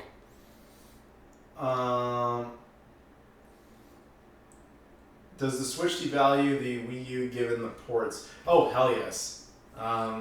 The overall package of it is just like it's got less and less exclusive content. I mean, shit, I mentioned that in my video, the anniversary. They're even porting shit you don't need, like Hello Kitty Cruisers. Wasn't that really hard to find? Yes! Like that really hurts the Wii U's collectivity when you take the single rarest game, which is a fucking turd of a game anyway, and you migrate that over, like, damn, like... Do you think it'll stay that way, or do you think eventually it'll still be... I think it's going to be harder to find. I think it's going to be harder to find working consoles. For the Wii U? Or actually working gamepads. Yeah. Because you only get one gamepad per console. That's not entirely true. It's not? Japan and Australia got it separately. They could just walk in and just buy them. Oh, but that said, the tablets are still fucking, or the gamepads, whatever, are still region locked. So both of the, you can get extra PAL ones and Japanese NTSC. But North American NTSC, you can't get extra though. They kept saying they were going to sell it eventually on its own, and they never did. What's annoying is that to be able to boot the system properly, you need the gamepad, I think.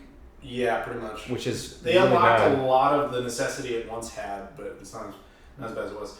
Sailor says, how do I know Gilly the Kid? He and I have attended a few different conventions together, most notably Too Many Games in Philadelphia and AVGC in New Jersey, which I was just formally invited to AVGC in September of this year. So, hey, come on out.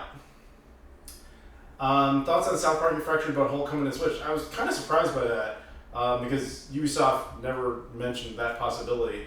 But yeah, that's pretty cool that that's going to be a thing. I wonder if it'll run well, but at the same time, that game is not that intensive, so I don't think it'll have any real issues running, would be my guess. Yeah, it still depends on the port. True, but I think they'll do a fine job with it. That's a pretty fun game. Who's porting it? I don't know. Probably Ubisoft internal. Like, why would they outsource that? Have they outsourced things in the past? I don't know about that specifically. Ubisoft tends to do a lot of stuff in-house because they have so many damn studios.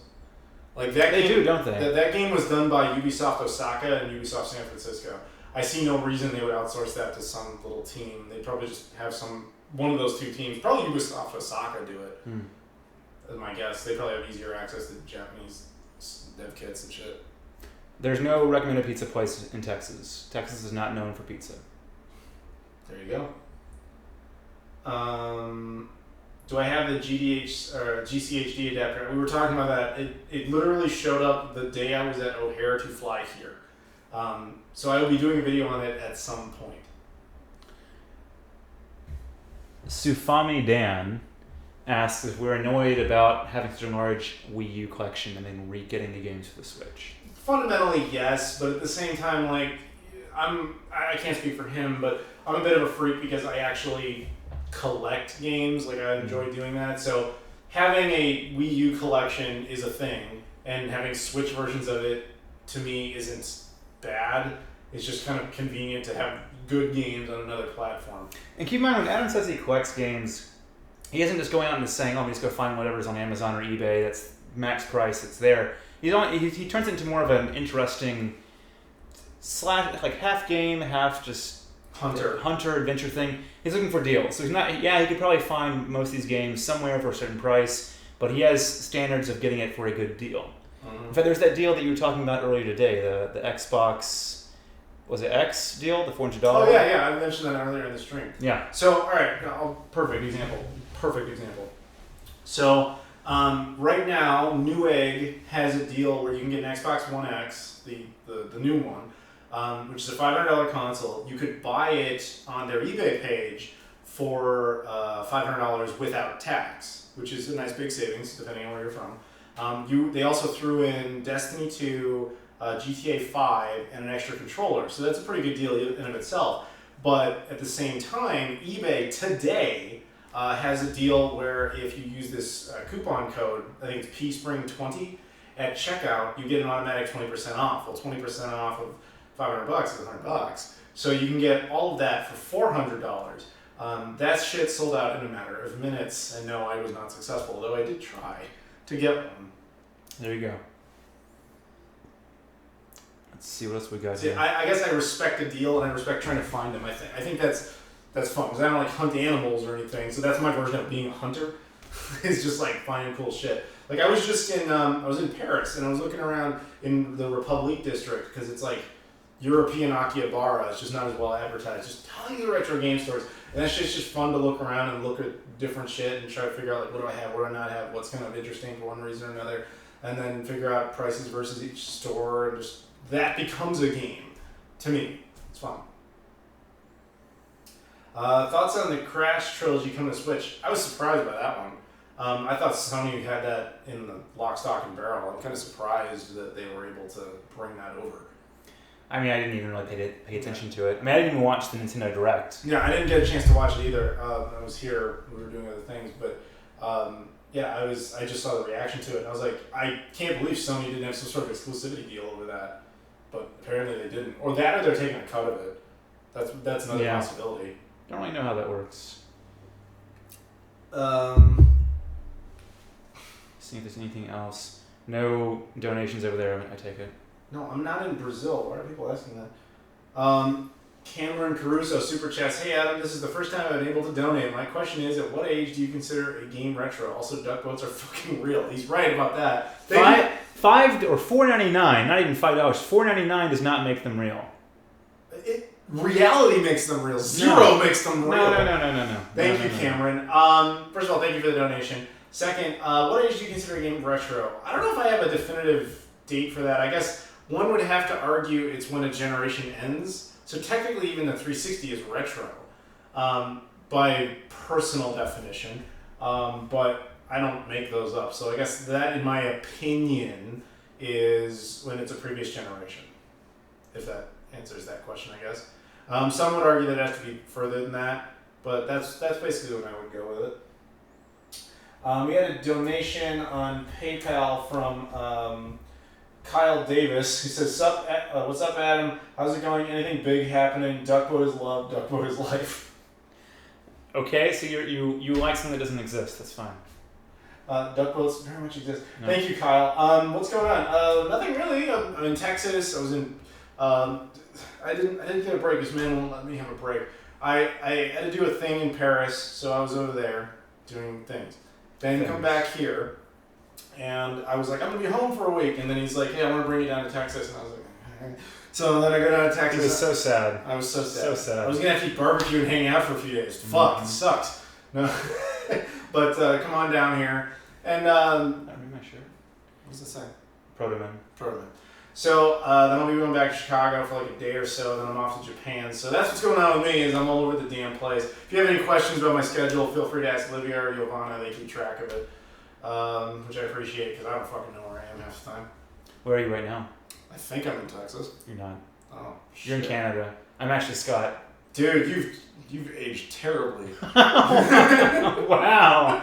Thank you. Burn! Oh man, so nice. So nice to the guy that brought him down here. That's perfect. I'm just gonna get out of the frame. That was like evil Mickey coming out. That's what you wanted. Actually, We all heard Chip. I'm sorry.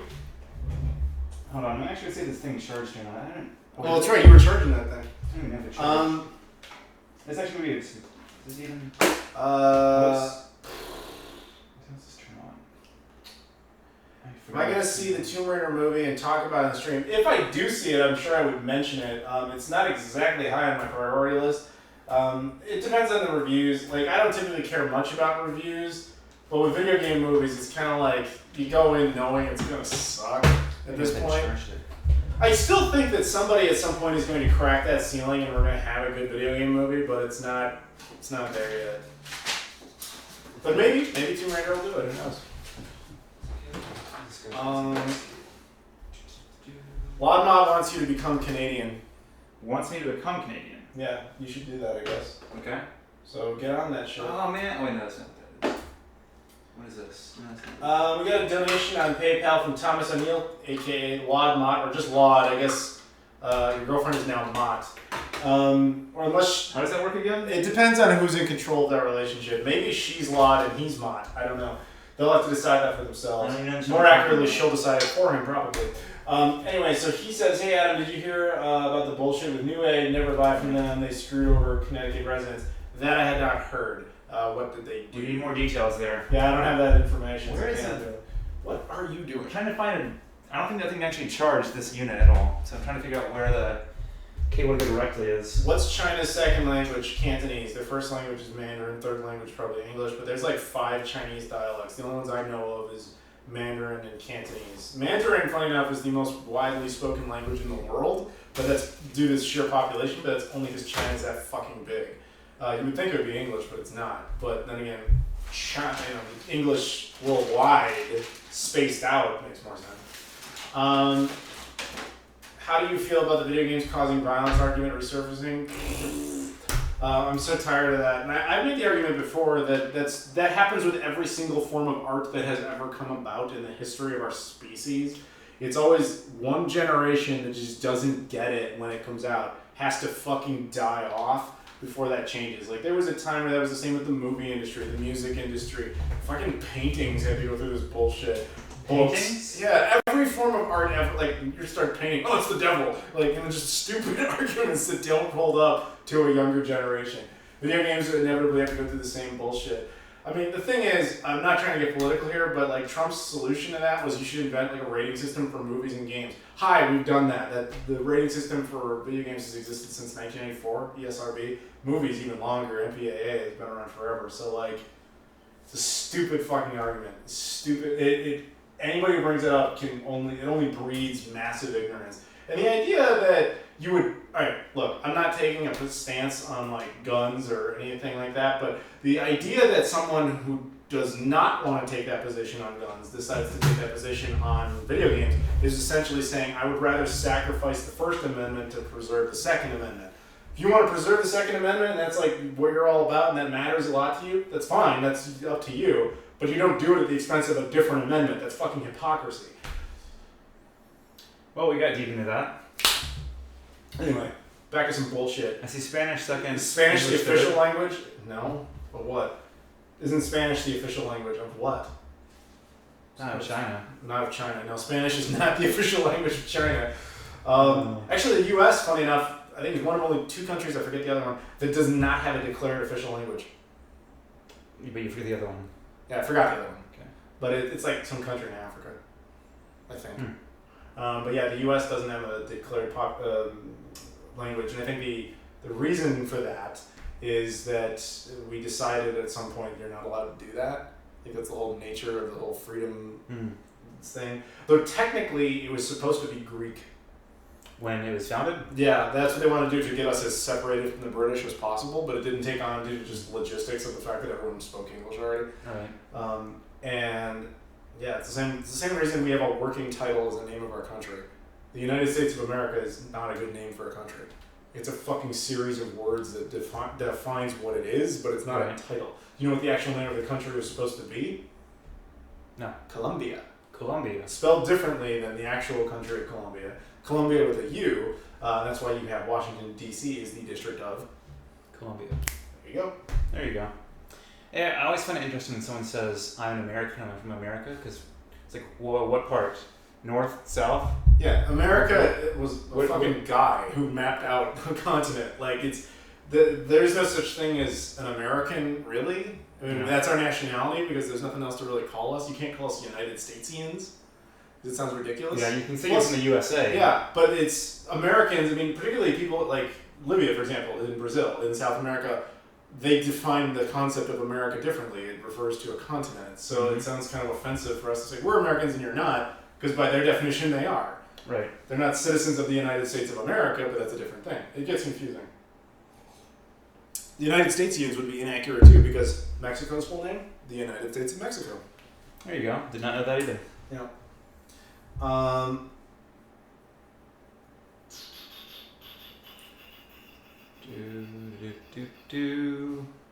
Not really much in the comments again. Yeah, people are just like arguing with Livia for some reason. Don't piss Livia off, dude. Like, she will punish you. Top 5 favorite Saturn games. I don't know. That's kind of tough because the best Saturn games are unfortunately also generally the most expensive ones. So some of your best ones are like Radiant Silvergun, Burning Knights Rangers, what did I just say? Burning Rangers, sorry. Nights into Dreams, though that one's not that expensive. Panzer Dragoon Saga, like, they're expensive as shit for the most part. So, Battle Garega, like, they're all just super insane. That's an interesting one. Best looking, in your opinion, game console? Ooh, like sleekest? Yeah.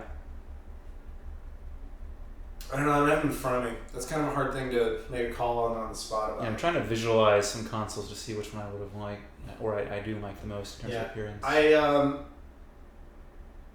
I always liked the sleek nature of Sega platforms, but I liked the very inviting nature of Nintendo platforms. Nintendo platforms have this almost like Disney vibe, where they just kind of make you...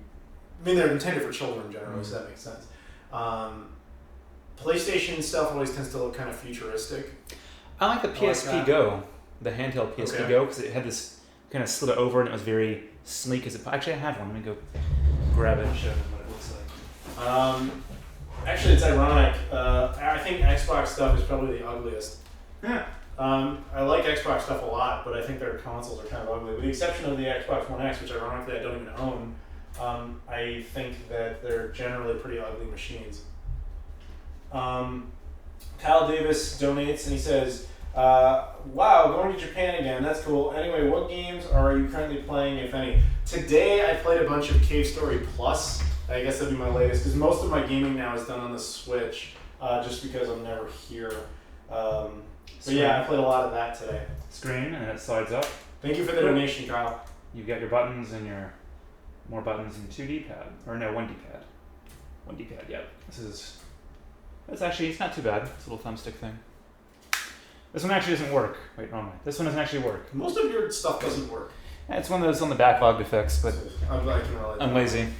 I know, you just gave me a bunch of the broken ones and said you fix them later, and I never did it. Oh, you could just talk about them. Yeah, I can just talk about them. Did you ever talk about the, what was it, I think you did, which one did I give you? I gave you I'm blanking out now. There's the one that was in the UK.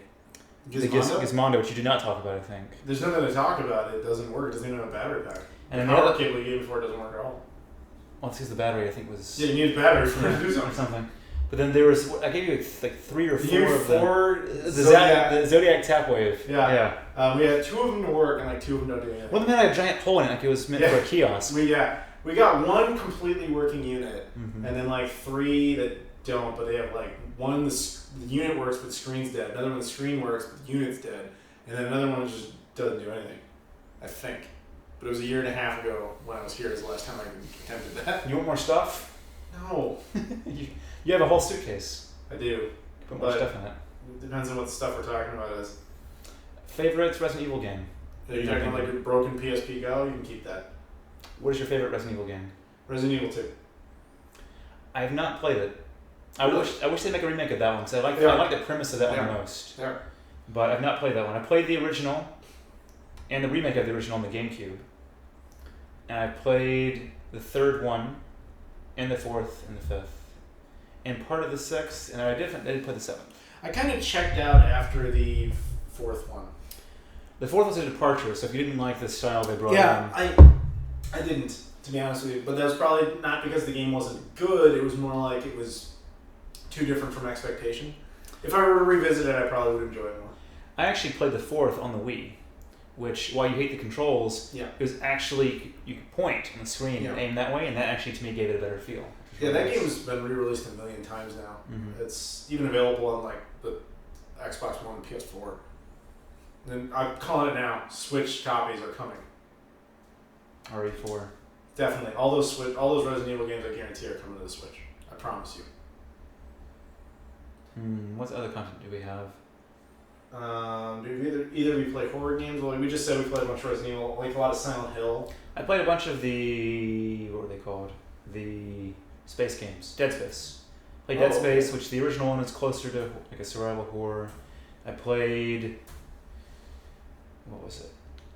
I mean, a lot of the games now that they claim they're horror are more of a survival action horror type thing in some form or another. Oh, I'm trying to remember, what did I play before? There was, I think, was it Fatal Frame?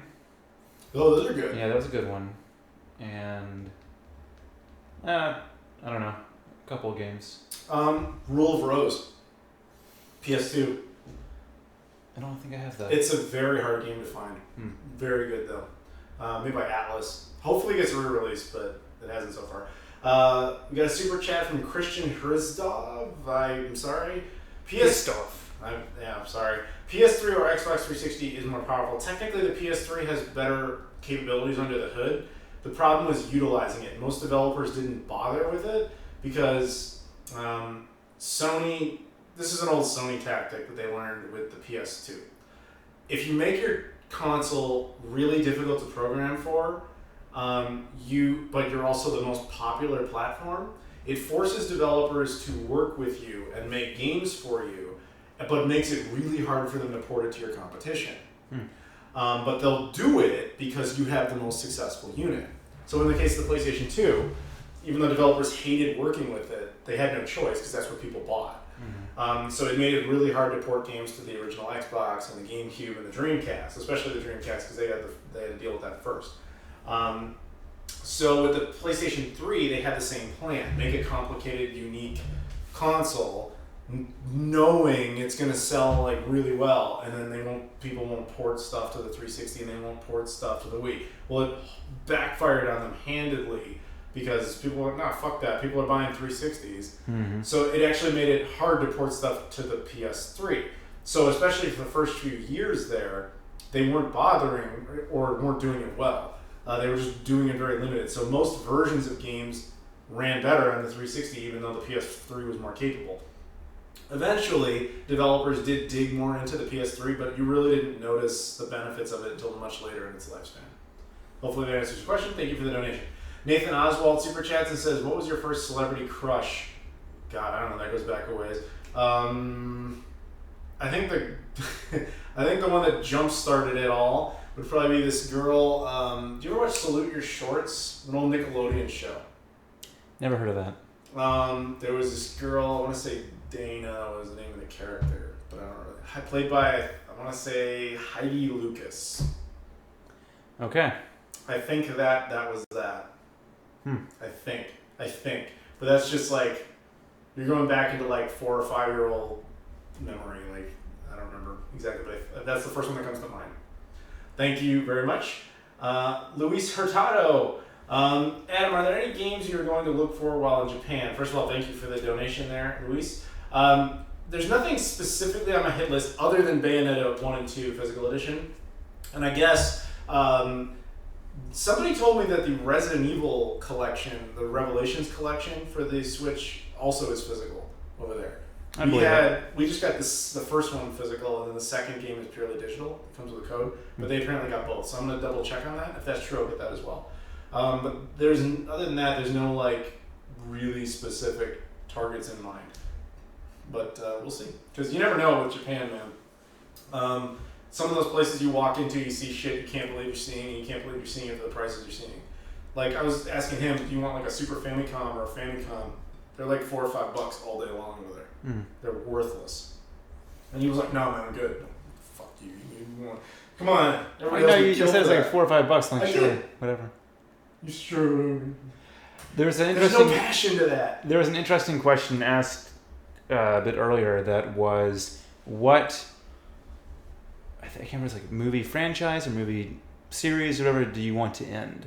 So are you tired of one? Yeah, end, as if you're tired of it still going on. Well, the problem with that kind of question is it's one of two options. It's either a franchise that annoys the shit out of me and I hate and I wish I would just stop seeing ads for. And then there's one that I really, really like, but I want them to just stop producing it for some reason. Okay. Now, the ones I hated are kind of over. Like, Twilight isn't a thing still.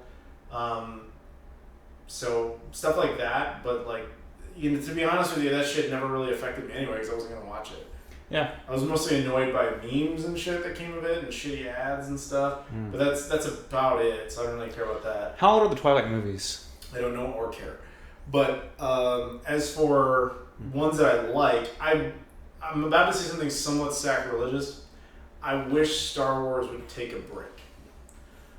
Star Wars is starting to become Campbell's soup. In that it's just... formulaic? Keeps going. It's not special. When people eat Campbell's soup, they can't remember the last time they had it. Ever. It's an interesting analogy. Think about it, though.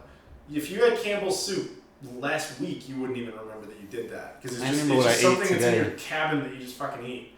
You don't think about it. It's not special. As opposed to that time when someone sat down and made you a really special meal that you only got once every like couple of years. That's what Star Wars is supposed to be, but it's becoming Campbell's soup. We're getting another Star Wars movie in a couple of months. 2 months from now, we have another one coming out. Is this one with the young Han Solo? The one that no one asked for and no one wants? That is weird, because I loved... So my order of the new ones in terms of dislike is Rogue One is my favorite. Followed by the first of the two... It's Force Awakens. Force Awakens and the most recent one. I didn't watch that much. And then I probably Solo was my guess. Yeah. And then they just ended Rebels, which in a sense is good, because I haven't watched season 4, please don't talk about it. But Rebels season 4 is a thing, so at least they're kind of slowing down on that side of things, or at least we thought so. And then literally, Rebels ended last week. And I think it was yesterday Disney broke the news that Jon Favreau is now going to be producing a live-action Star Wars show. So it's like they literally shut down one show and then announced a new one the same week. It's like, slow it down, guys. At least after the Solo movie is out, we'll have about a year and a half before another Star Wars movie. Which, I can't believe I'm saying that. It feels awful to say, like, oh, I don't want another one right away, but I kind of don't. Yeah, I can see that. The other thing that happened recently that was kind of cool was they're advancing the release of Marvel's Infinity War by a week. Instead of early May, it's now coming out in late April. I know, you're very excited, I can tell. Incredibly excited. Take a question, man. Have some fun. I'm trying to see what's out there. Well, what if you had to order the 3 Star Wars movies that come out, what would your order be of most to least favorite? Of the new ones? I still think Rogue One is probably my favorite. Rogue One has serious issues, but I still think it was actually the most interesting one. I have massive problems with Last Jedi and Force Awakens that each one of them causes and makes the other worse. And what I mean by that is I always had issues with The Force Awakens in that I thought it was essentially just a remake of A New Hope with Empire and Jedi's greatest hits thrown in. And I never liked that, but I understood why it had to be. But Last Jedi really emphasized that there was absolutely no plan for Force Awakens. It was just fix the franchise and we'll start over again. And so that pissed me off. but then at the same time, Last Jedi really proved that there was no fucking plan at all. Like, Disney said, yeah, do whatever you want. Which, actually, there's new information on that. I think it was Daisy Ridley did an interview like a week ago where she was talking about how at one point there was a plan that JJ had, but Disney let Rian Johnson throw it out completely and just make whatever he wanted for The Last Jedi, and that's why you have The Last Jedi being this, like, I like The Last Jedi. It's better on rewatches, but it really does show that there was no fucking trajectory, and that bothers the hell out of me.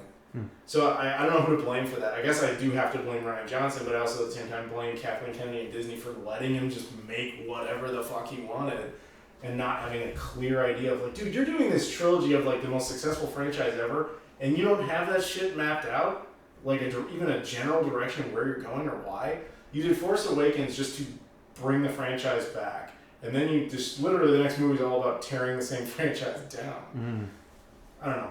I obviously have a lot to say on Star Wars because every time one of these movies comes out, I do a live show about it, just talking about it. But I don't think I'm going to do that with Solo because I don't think I care enough. Watch it be the best movie ever. Wouldn't that be weird? That would be very weird. I don't think that's the case because even Disney's barely advertising its existence. It feels as if they just want to keep this once a year train I going. think they know that they have a disaster on their hands with that one. Whatever.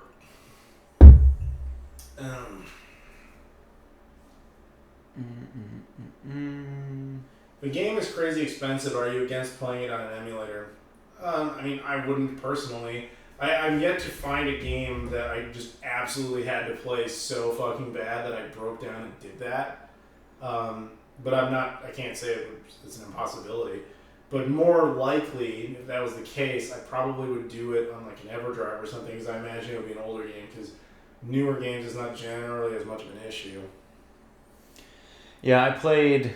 Plus, newer games that get ported to everything. That is true. Yeah, newer games, like, the concept of the third-party exclusive is almost non-existent anymore. So, like, I'm wearing a Far Cry 5 shirt, okay? So let's use that as an example. Imagine if Far Cry 5 was only coming out... Did you change shirts? No. I remember you wearing that shirt. I've sat here the entire stream. No, I mean before the stream. I was wearing them on Machinima movie. Oh, that's right. Okay. But yeah, like, if there was a time, potentially, where something like Far Cry 5 could have been an exclusive title to one platform. Now... You know how, no, like you'd be able to find this on everything. It's going to be on PC, Xbox One, PS4, who knows, maybe a Switch version or something at some point. Like, that doesn't really happen. And then even the major exclusive titles don't typically get that treatment. Look at Nintendo, even they're like the most infamous for that. Even they're like, we'll report it, everything from the Wii U to the Switch. Like, it's not as big of a deal anymore. Yeah, that's true. Oh, and fucking Xbox, like, literally their policy is anything that comes out on Xbox will put out on PC. So, and in the era of digital copies, there's no such thing as rare. Yeah. Hey, look, Super Chat. Christian Hirastov says, favorite platform logo on cases, mine is the old PS3 logo. Like the old Spider-Man font one? You talking about that? I remember that logo.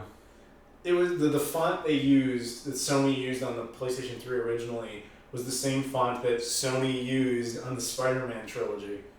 It was always weird. It's like, Sony, I know you own both, but come on, like, who made that decision? Like, yeah, it looks the same. Like, you're literally just using them to market each other. It's kind of shitty. My favorite logo on cases. I kind of am partial to... I kind of like the way the GameCube did it. Their spines. This is your favorite logo. Ugh. This is his favorite logo on a case.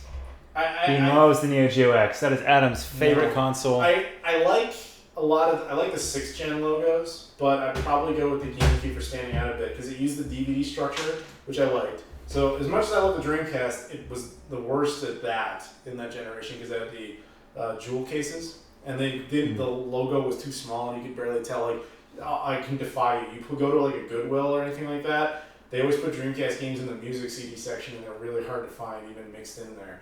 Whereas something like GameCube game, you look at the same row of DVDs and you see a GameCube title there, you can immediately find it because of the way they didn't put the logo at the top, they put it at the bottom, at least in North America. And it's easier to find, it stands out. Whereas Xbox and PS2 put their logos at the top.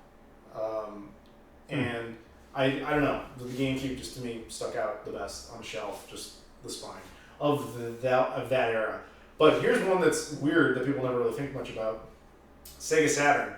Sega Saturn stuff, because the cases are so fucking weird and big and stupid, you don't think much of it. But if you have a whole bunch of them together, it actually is a very attractive looking thing. And the spines look really nice, and it really is very cool. But you have to have a lot of them all set up, otherwise it just looks like crap. Because they don't, when there's just like 2 or 3 of them, you're like, ugh. It just looks like a weird thing. There you go. Have you got any Bitcoin donations? Would that tell you? This would not tell me that. Whoa. Whoa? Yeah, whoa. Whoa. You see it? I can't see from here. I cannot read it from here. Alright, hang on. Let me make sure. Alright, we got a whoa level donation over here. Whoa. Very odd number, too. So, I assume you're fine with me saying your name, sir. Christian Hagutone? Haugetun.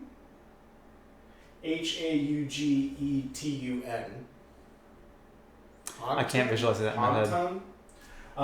Donated $123.07. Very random number. I'm assuming there's some sort of conversion in that. Probably from euros or something. I have no idea. Says just the only comment is thanks for the content, man. Just thank you for the donation. Thanks for watching. Yeah, that's very generous of you. If you have a question, dude, let me know, because that's amazing. Thank you. I feel kind of stupid because I don't know what to say to that. Thank you, dude. That I guess is the point that's closest to Bitcoin we're gonna hit all night. No, there is a Bitcoin wallet, but you can pay in like fragments of Bitcoin. But I'm not even logged into whatever the account is for that because I wasn't expecting it. I can't. No one's gonna do that. I only someone asked on there if you were. People always ask. I've set up a Bitcoin wallet because people kept asking if they could do that. I assumed they were kidding, but then I found out you can do Bitcoin in like little fragments. So then I was like, okay, then maybe that's just somebody's preferred method, but I've yet to ever receive one on there. Rob, I did have a Mattel Hyperscan, but I sent it to Classic Game Room years ago. Can you get the thing? What thing? The thing you had yesterday, the thing that's signed. Oh, yeah. Yeah, he's going to show you something cool. I got a bunch of stuff from him at one point. Oh, holy shit. Just speak of the devil. We literally just got a Bitcoin donation. Oh, there you go. It's a Bitcoin donation that's the equivalent of 93 cents. I just want to put that out there. But this is the question. Hey, Adam, do you know if you can play Dreamcast games in widescreen mode by using codebreaker codes? Do you recommend it? I know there are ways to do that. But I don't know much about it. I know that some people have hacked certain games to just run natively that way. Like Shenmue actually was hacked to just boot up into widescreen now, which I didn't that's impressive. I think one of my buddies was part of the team that worked on that though, so that's pretty cool. Go ahead. There you go. Some Classic Game Room for you. Signed by Mark somewhere. I think. Yeah. Yeah, in the center. There you go. Got some stuff from him from a while ago. Yeah, he used to be a major donator over at Classic Gaming, right? Yeah, before stuff went down. Yeah, he used to. In a lot of his videos, Mark's videos, you would see his name on them, and he would shout him out from the volcano. That's amazing. We actually got the Bitcoin donation. Like literally, while we're talking about how that will never happen. I mean, was it the person that asked about it? I suppose that's possible. They're probably wondering why you didn't answer their message. Yeah, I didn't know I was going to get an email notification for that, so I guess if it ever happens, that's how I'll know. So, yeah, thank you very much for doing that. How should I fix my 3DS screen? Probably buy a new one. I mean, I don't know enough about fixing, like, handhelds, to be brutally honest with you. So, yeah, I can't help you with that one too much, but they'll get cheaper. Dude, in Japan, they're in junk bins, so it's not that hard. At least there, maybe here for now anyway, it'll still be tricky. But dude, it's gonna come down. 3DS is on borrowed time. Although I'll admit, I'm amazed Nintendo announced Luigi's Mansion only to 3DS. Dude, that should obviously be on the Switch. Penguin, it's Tux. For those Linux? Yep. I'm surprised you knew that. Why wouldn't I know that? Tux the Penguin? Yeah. I didn't know that you knew anything about Linux. I'll just stare at you right here. What? You don't use computers? Yes, I do. No, it's not a computer over there. It's It's my laptop. No, it's not. It's like 10 years old now. It is. My laptop is 10 years old. That is absolutely factually accurate. But I use computers. I use computers. He actually just chisels his YouTube videos and then sends a bunch of chiseled stone that represents each frame. Actually, my editing PC is a much more capable machine. This is purely for email type of purposes. The reason my laptop has lasted so long is because I really wanted to milk its existence, because look how big it is. It's a great portable television. It looks like it weighs 40 pounds. Yes. Well, this thing was a beast when I got it 10 years ago. So that's the only reason it was even remotely capable of holding on as long as it has. What are you even running on it? Windows 7. But you have XP style? Or Yeah, I love XP style. I love Classic. Actually, it's not even XP, it's more like Windows 95 style. Yeah, whatever. They call it Windows Classic. Do they? Yeah. What are you having for dinner / breakfast / lunch? What the fuck did we have? What did we have this morning?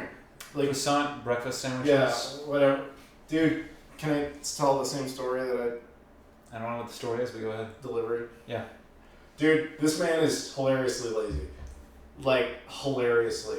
I have never in my life, ever, I mean, maybe I'm wrong about this, but in my lifetime, I have never seen anybody be like, yo, what do you want for breakfast? I'm getting eggs. I'm like, well, I don't know, I'll figure it out. And he's like, all right, well, here's a website, there's a restaurant, they deliver. You get some eggs delivered to you. I had to work, so and bagels. He had bagels delivered to him. It was smoked salmon bagels. With capers. That is opulent, sir. It's fantastic. That is opulent. It's fantastic. So that was breakfast. But this man was nice enough to buy me my breakfast. He bought me a sandwich or whatever it was. 2 sandwiches. 2 sandwiches. Which I only wanted 1, but he's like, you need 2. And then I realized the reason he wanted 2 is he had to meet the minimum delivery charge. Yeah. It was good. Fucker. He ate them both. It was very nice of him. Then, what else? For lunch, we didn't really do anything. I think I ate 0 things for lunch. Yeah, I had meetings back to back and other stuff. Yeah, and I took a call, so I take my dog to the airport for a while. Yeah, we took his dog to the airport. His dog, which you see in the thumbnail. Yeah, my dog's gone now. Yeah, the dog is gone. And then we, for dinner, right before the stream, we went over and got tacos. Yep. That was pretty cool. Yep. Christian, if you have written a comment or question since, I have not seen it, so if that comes up, please let me know. We got another donation on PayPal from Thomas O'Neill, aka Laud or Mott. We haven't decided yet. Maybe he'll give me a tip here. Hey Adam, you know it's actually possible to play movies on the Dreamcast using homebrew software. And also, you should give Chip $10 of this donation because he's really chill, like a Canadian. I don't have cash on me, but I guess I could hook that up later. Or I'll just buy him. I'll buy you lunch. I bought his coffee today. Doesn't that count for something? Oh yeah, you did do that. I did buy your coffee. Okay, it's like $5. Fine, I'll buy you It was coffee. $5. No, I was thinking the coffee was $5. Yeah, I'll buy you another coffee. Why? You already bought me $5 worth of the coffee. And I'll buy you another $5. Why? Because $10 is yours. Oh, I wasn't even paying attention to that. I could have kept the whole 10. I wouldn't do that though. But yeah, thank you for that. Yes, as for the Dreamcast playing movies, it plays movies in the sense it can play like MPEG-based content. It can play, I think, MPEG 2, but not DVD, which ironically is also MPEG 2. You can't play a DVD format disc. So you can either play straight media files through burned media, and maybe possibly something like the GDMU, but you can also play VCDs, which was very common. That's been a thing since the Dreamcast launched. I mean, that has always been there. It's a kind of a hidden feature. The Dreamcast, with a T, kind of proclaimed that as a feature by including the boot disc and a remote control for it. So it's always been there. But DVDs, never. Very infamously, because that could have really helped them. Thank you, Laudmut. Bacon or sausage? Bacon. Bacon. Bacon. For the audience here, bacon or sausage? Why are we asking them that?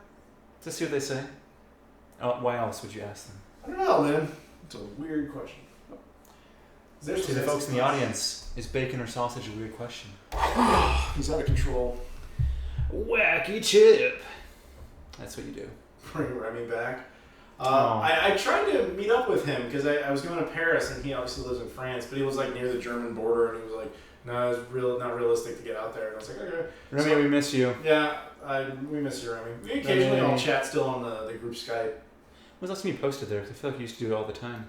Yeah, but you guys stopped replying. I mean, I still read them all the time. But that's not helpful. I don't know that you do that unless you respond to it. It's the same as me not commenting in the chat here and watching your videos. Yes, but I don't know that you're doing that. Well, here's the thing, dude. People don't know what you're doing unless you tell them you're doing it. Exactly. So it's not helpful. Rob J on Super Chats, if you could purchase one arcade cabinet for your respective collections, what would it be? Simpsons Arcade, Konami, all day, done. Oh yeah, that was a good arcade game. Oh fuck yeah, it was. But you can't get that once I'm getting that. You have to get something different. You could play as Bart would hit with his skateboard, and then Marge would hit the vacuum. Yep. What was like a punch? You would just box. And what did Lisa do? Lisa was it, you could play as Lisa, or did you play as the baby? No, you played as Lisa. But I don't remember what she did. I never played as her. Yeah, I think I always played as Bart. Yeah, I always played as Marge, and hitting people with the vacuum. Oh yeah. Yeah, that's what I always did.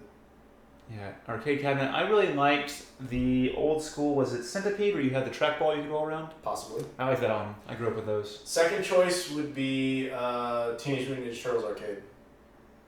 Oh yeah, that's good. Rob asks this perfect because Rob asked this question. We were in New York at a barcade and we beat that game together with a couple other buddies. Another Rob. There's two Robs. Okay. And James Reiner. Rob Party.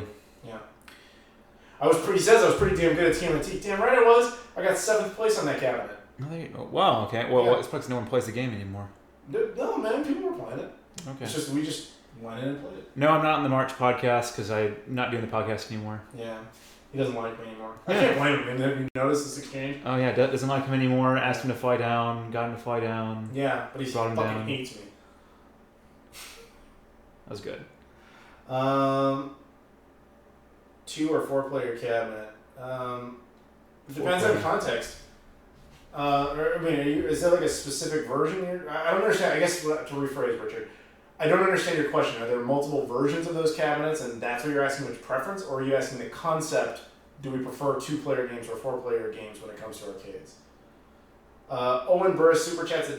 Doesn't have a question, but if you think of one, Owen. Well, I don't think you can send a question for $1. Well, then if you have a question, write it there. It's be $2 or more. The thing with super chats or donations, guys, is that the amount is up to you. I don't force anything. I guess I keep it above $1 only because sometimes people, like one guy once sent me 3 pennies as 3 different transactions, and I was like, yes, I'll do this, but this is kind of shitty. Right. It's kind of just like rude. But so that's why now it's like at least $1. So you can. I think $1 is also the minimum you can even do. Yeah, I don't think you can go any lower. So if you have a question, dude, let me know. Use LED bulbs in my house. Am I ever going to do any more 32X videos? What else is there to say that I haven't said? Okay, there is one thing I can say.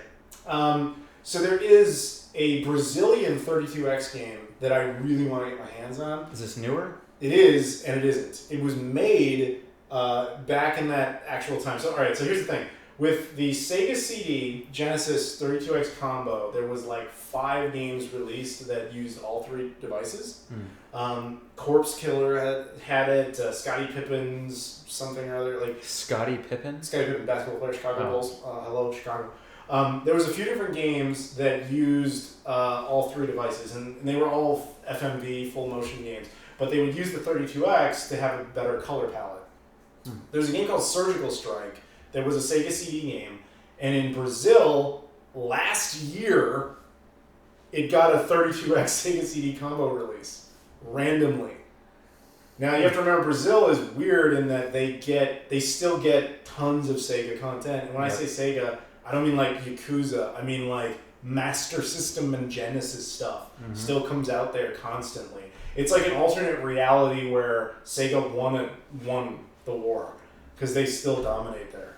And so I want that game like fucking bad. But, you know, even though Olivia's Brazilian, she hasn't bothered to find it for me. Thank you. But, although, granted, I don't know where the hell you would even find something like that. But that's something I want. So that's the closest thing to an interesting 32X story I have now. I have 0 stories because I don't have a 32X. There you go. Adam, will you be hopping on the Loyola Chicago bandwagon? Why would I be doing that? Did they do something? I barely know what that even is. Look at me, it's something to do with Chicago. I know Chicago is. I've heard of Loyola, but... Oh, she says I never asked, asshole. Well, that's probably true. Yeah. There might be some truth in that accurate statement. Fine, I'm asking. You go look for Surgical Strike for the Sega CD 32X combo, and we will talk. Is the Sega Saturn worth buying and collecting for? You're about 10 years too late. The Sega Saturn, the Sega Saturn is way too fucking hard and expensive to collect for now. You'd have to have deep pockets to do it. If you've been following me for a while, there was a time where I went hard for that console. Like in 2013, I was trying really hard to get like a full set for it. Like it was a big goal of mine, and it was all based around one particular score. I went to a store in Fort Wayne, Indiana, called Mega Replay. I had been sent like a tweet by a guy who's like, "Dude, you have to find this store. They have the most insane Sega Saturn collection I've ever seen." So I drive out there, because for me it was only like 2.5 hour drive. Mm-hmm. So I do it. I made a video. I was like, "Guys, I'm going to do this thing, blah, blah, blah." And I get there, and they weren't kidding. Like they had never seen that many Sega Saturn games in one location, ever. Mm-hmm. And the store, they clearly had been there for a decade minimum. Like, they could not get rid of these fucking things. The Sega Saturn games are huge. They take up tons of space. In an area like Fort Wayne, Indiana, there's not a whole lot of demand for them. All right. So as a result, most of them were like worthless. Like 99 cents here, $5 here, whatever. Very, very small prices. So I literally bought every single one that I didn't have. And it amounted to like 88 games. Wow. And it wasn't even that expensive, especially because that store in particular had a policy of buy 5, get a 6th free.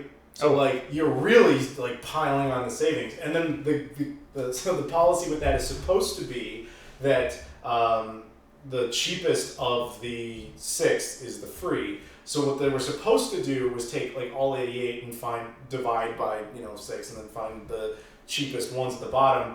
But I know how to rig that system where I was like, take all the most expensive ones, put them together, take the next 6 expensive ones, put them together, and do separate transactions. And I told the guy I was going to do that, and he's like, "Look, please don't make me put in that many separate transactions. I will honor the price you're talking about, just don't make me do separate transactions for like 18 different transactions or whatever the fuck it was."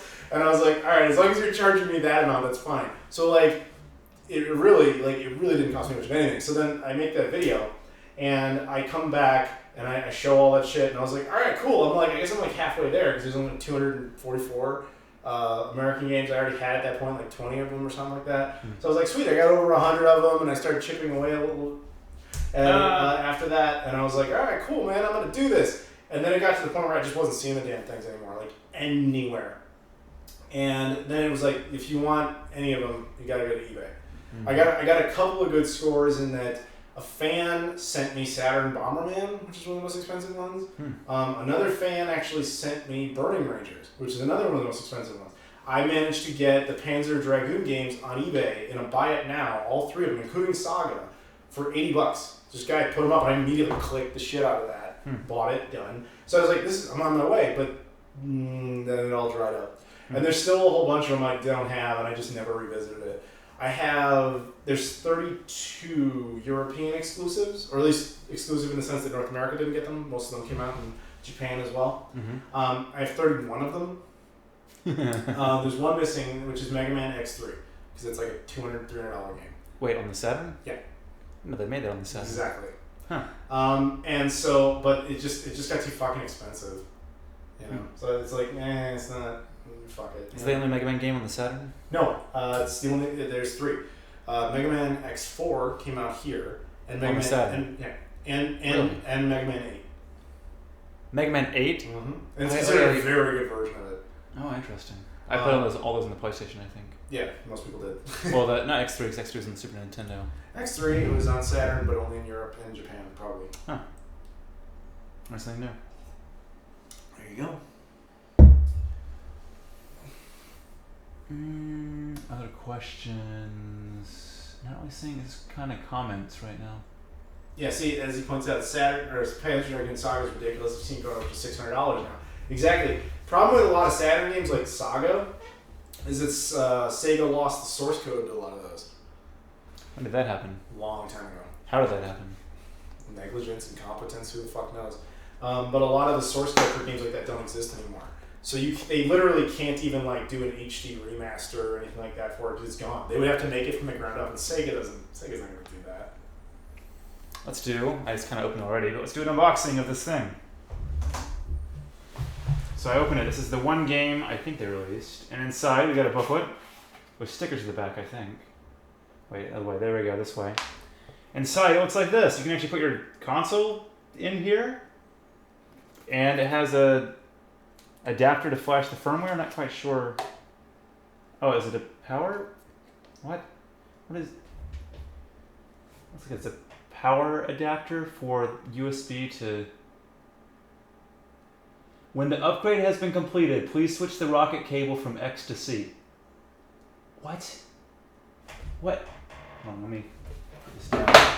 X to C. Why is this a thing? X to C. What is this cable? Rocket cable. Rocket cable. I'm just letting you do your thing. Okay, hold on. Here's the actual game. It's just a giant SD card. There we go, SD card. Hold on, now I gotta read this manual to see how to upgrade this thing.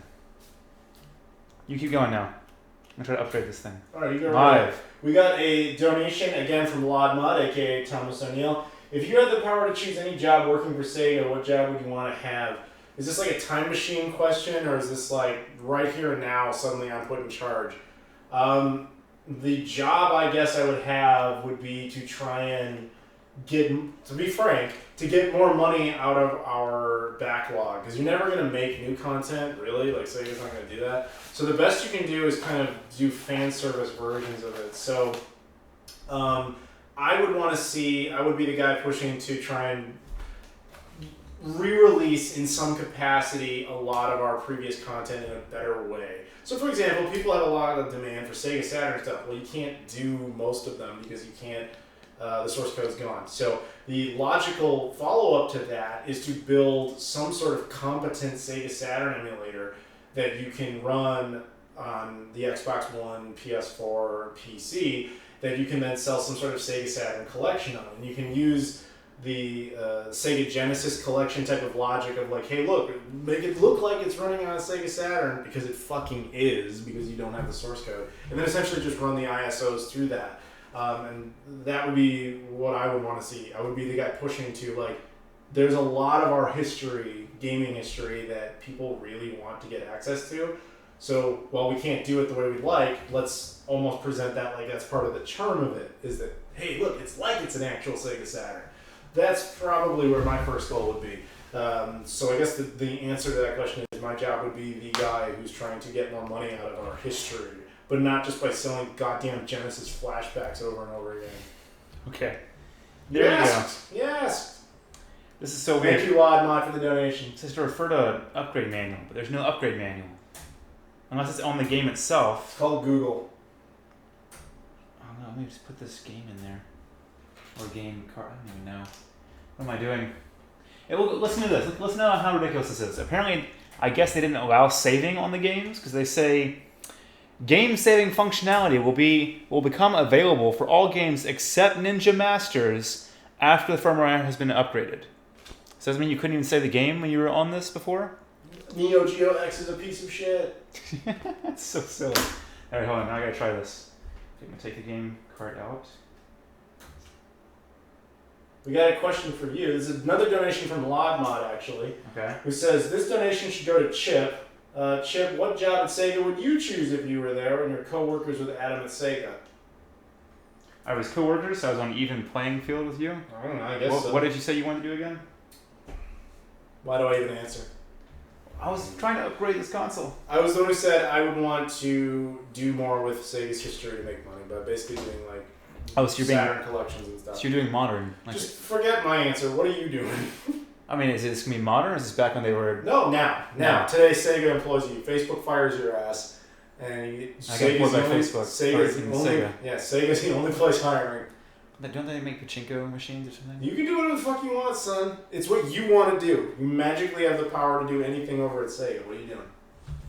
Well, if they're making pachinko machines, I wonder if they could get a deal with casinos in Las Vegas and other places to put the machines in there. They have casinos in Japan. I'm saying, if I'm going to be part of Sega, I'm just going to be part of Sega North America. So I'd be trying to get those machines Well, into... there's nothing saying you can't work at Sega of Japan. I don't know how to speak Japanese. You can learn it. You could function there. You get to choose. You can force them to all speak English. That's apparently within your power. That's the power of Sega? That's the power of this question. Okay. Well, anyway, I'd probably still be in North America. I'd be trying to get what they're doing now to work in the U.S., shaping however... So you want them to have hotels here? They have hotels in Japan? Dude, Sega of Japan is a completely different fucking... You just go to Sega Hotel? Can we... They have hotels. Are you going to stay in one in Japan? Yeah, they're expensive. Oh. Sega's kind of like Disney over there. They have a whole lot of different fucking things. What? Okay. Well, answer the question. You want to run a casino? I just try to get whatever they're succeeding with to work in the U.S. That's what I do. Okay. Well, that's an interesting objective.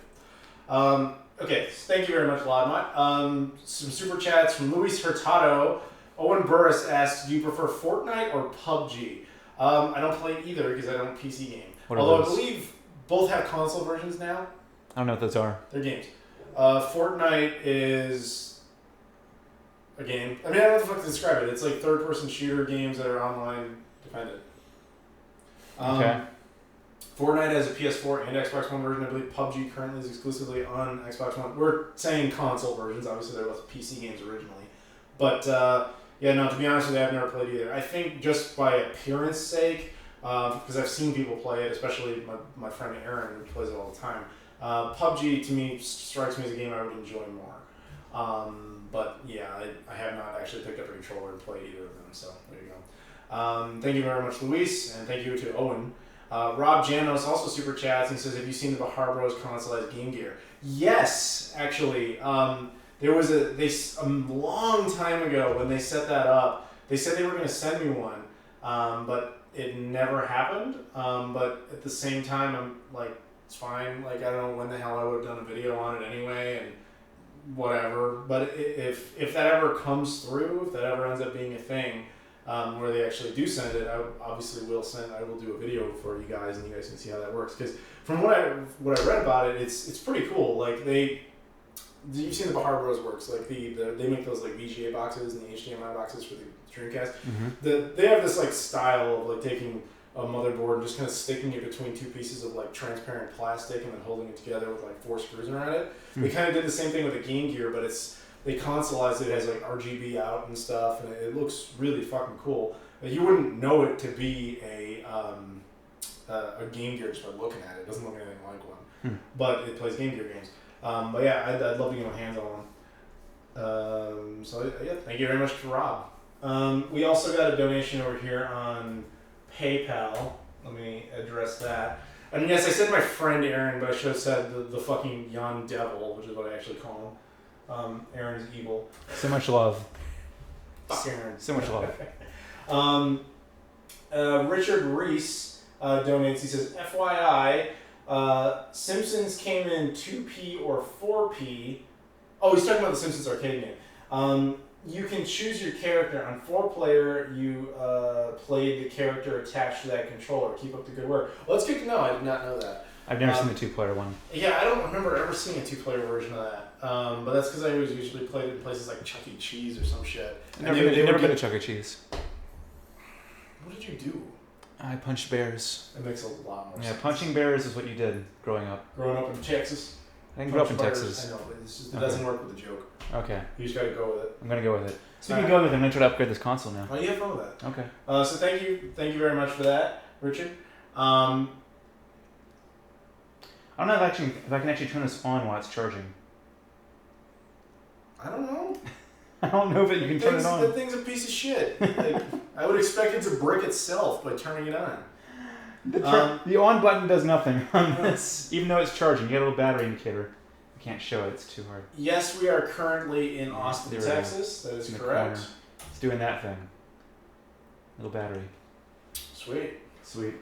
That's really exciting. It is really exciting. I'm very excited. I know you are. He's totally excited. Twilight Princess, someone finished. Good job. Congratulations. What would be there besides Nintendo games because no Rare? I assume that's somebody having an internal conversation. Oh, he's talking about N64 Classic. Yeah, N64 Classic seems like an inevitability. Really? You think so? Oh yeah. After the success of NES and SNES. You think they're gonna make little tiny Nintendo 64 controllers? The controllers don't need to be tinier. Oh, they made tiny versions of the other controllers. Those are full size. Aren't they tiny? Why would they be tiny? It's Because supposed to fit in your hand. the console's tiny. The console's an emulator box. Yeah. You don't play with this. It's not like this is the size of the controller. You're like, yeah. I don't know. You can't find them anywhere. The controllers It's like my rocket, whatever. The controllers are the same size, dude. Well, anyway, why on earth would they make an N64 controller again? They already do. What? Yeah, Retrobit puts them out. Oh, no. They isn't Nintendo. Of course, Nintendo would do that Why? to make money. No one liked the N64 controller. You didn't like it. Don't say you did. Don't admit it. Actually, to be fair to him, there is a reason that that Kickstarter for the N64 Brawler controller was successful. Have you seen that? You would like that. It is a 360 style controller made for the N64. Huh. Actually, funny enough, you guys will probably get a video on that from me at some point because I think that showed up at the same time I was at fucking O'Hare trying to see your ass. Yeah. Fucking the controller showed up and I got a notification for it. So at some point, video on that too, probably. Yeah, so there you go. You can play with that shit. Okay. But that still stands that I think the N64 Classic is an inevitability. But I do think that probably won't be this year. I think that will probably be in a year or so. I think that they might you might see a Game Boy Classic in between. That would be interesting for a handheld classic. That would be really nice because that means they've built it where to go to television. Yeah. If they do it that possibly. Way. Or it would be a way to hold you off from some sort of Switch upgrade for another year. But being like, no, we couldn't do a Switch upgrade this year, so instead we got a Game Boy Classic. I wonder what they put on the Game Boy Classic. Why don't you shit? You're more the handheld dude than I am, so you can answer that better. Well, they had Pokemon on the Game Boy. Yeah, they did. That was the thing. So I'm assuming Pokemon would be a game on there. Probably. What else did they put on the Game Boy Classic? Kirby. Yeah, they probably put a Kirby game. They probably had a Mario game. Yeah, the 6 golden coins. It wouldn't surprise me if they also threw some Game Boy Color ones on there. Yeah. Oh man, there's a Game Boy Color game I love called Magi Nation. Mm-hmm. It was based on a card game that didn't really. I don't know how popular it got. It wasn't that popular. But you played as Tony Jones, and you were dared by some kids to go in this cave, and then the cave collapses or something, and you wake up in this world where you can't understand their language, and they give you some weird things so you can start understanding it.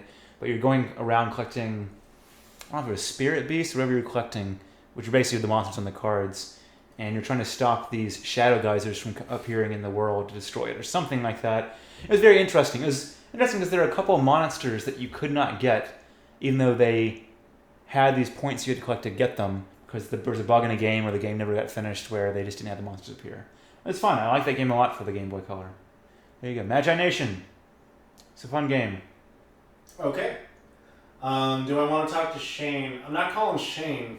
He lives in Canada. I'm not doing an international call. Bug him. Be like, hey, dude, I know it's 10:30 for you and you might be asleep. Do you want to talk for no reason? I already do that. So you call him for no reason? No. So you call him for some reason? If he was in the States, I would consider it. Even if it's the same time? Yes, because then it's not as rude. Because he's one of mine. Instead of being an international affair, then it causes a war. Like, we don't need that. Canadian War? Canadian war. Canada? Canada. Okay. What are we looking at That's here? the jokes, everyone. Canada. These are the jokes. Hey! Best DS game is Korg Synth. Never heard of it.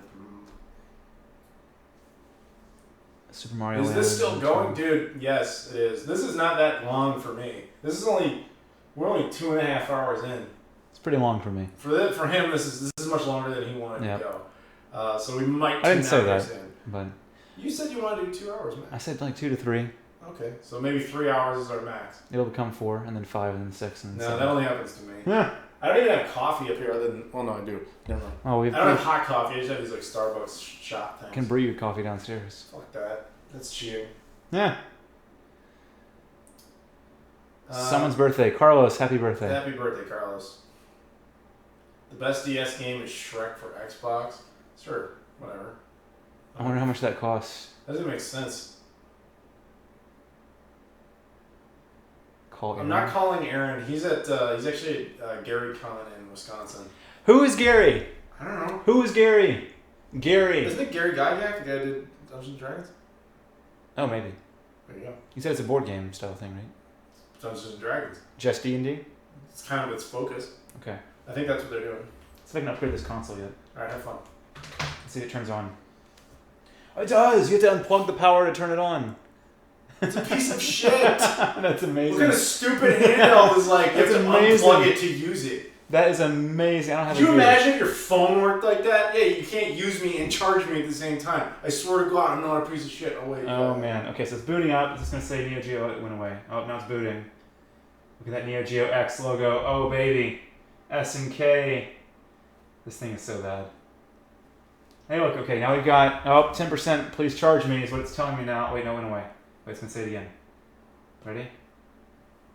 Oh, it's not doing it anymore. Well, it's got 10%. Let's see if I can flash the firmware, get halfway through, and break the machine. Why are we doing this? I don't know, because it's live. So you want to brick your console? I mean, I don't blame you with that thing. Wait, how do I get an upgrade? Is there a firmware upgrade option on this?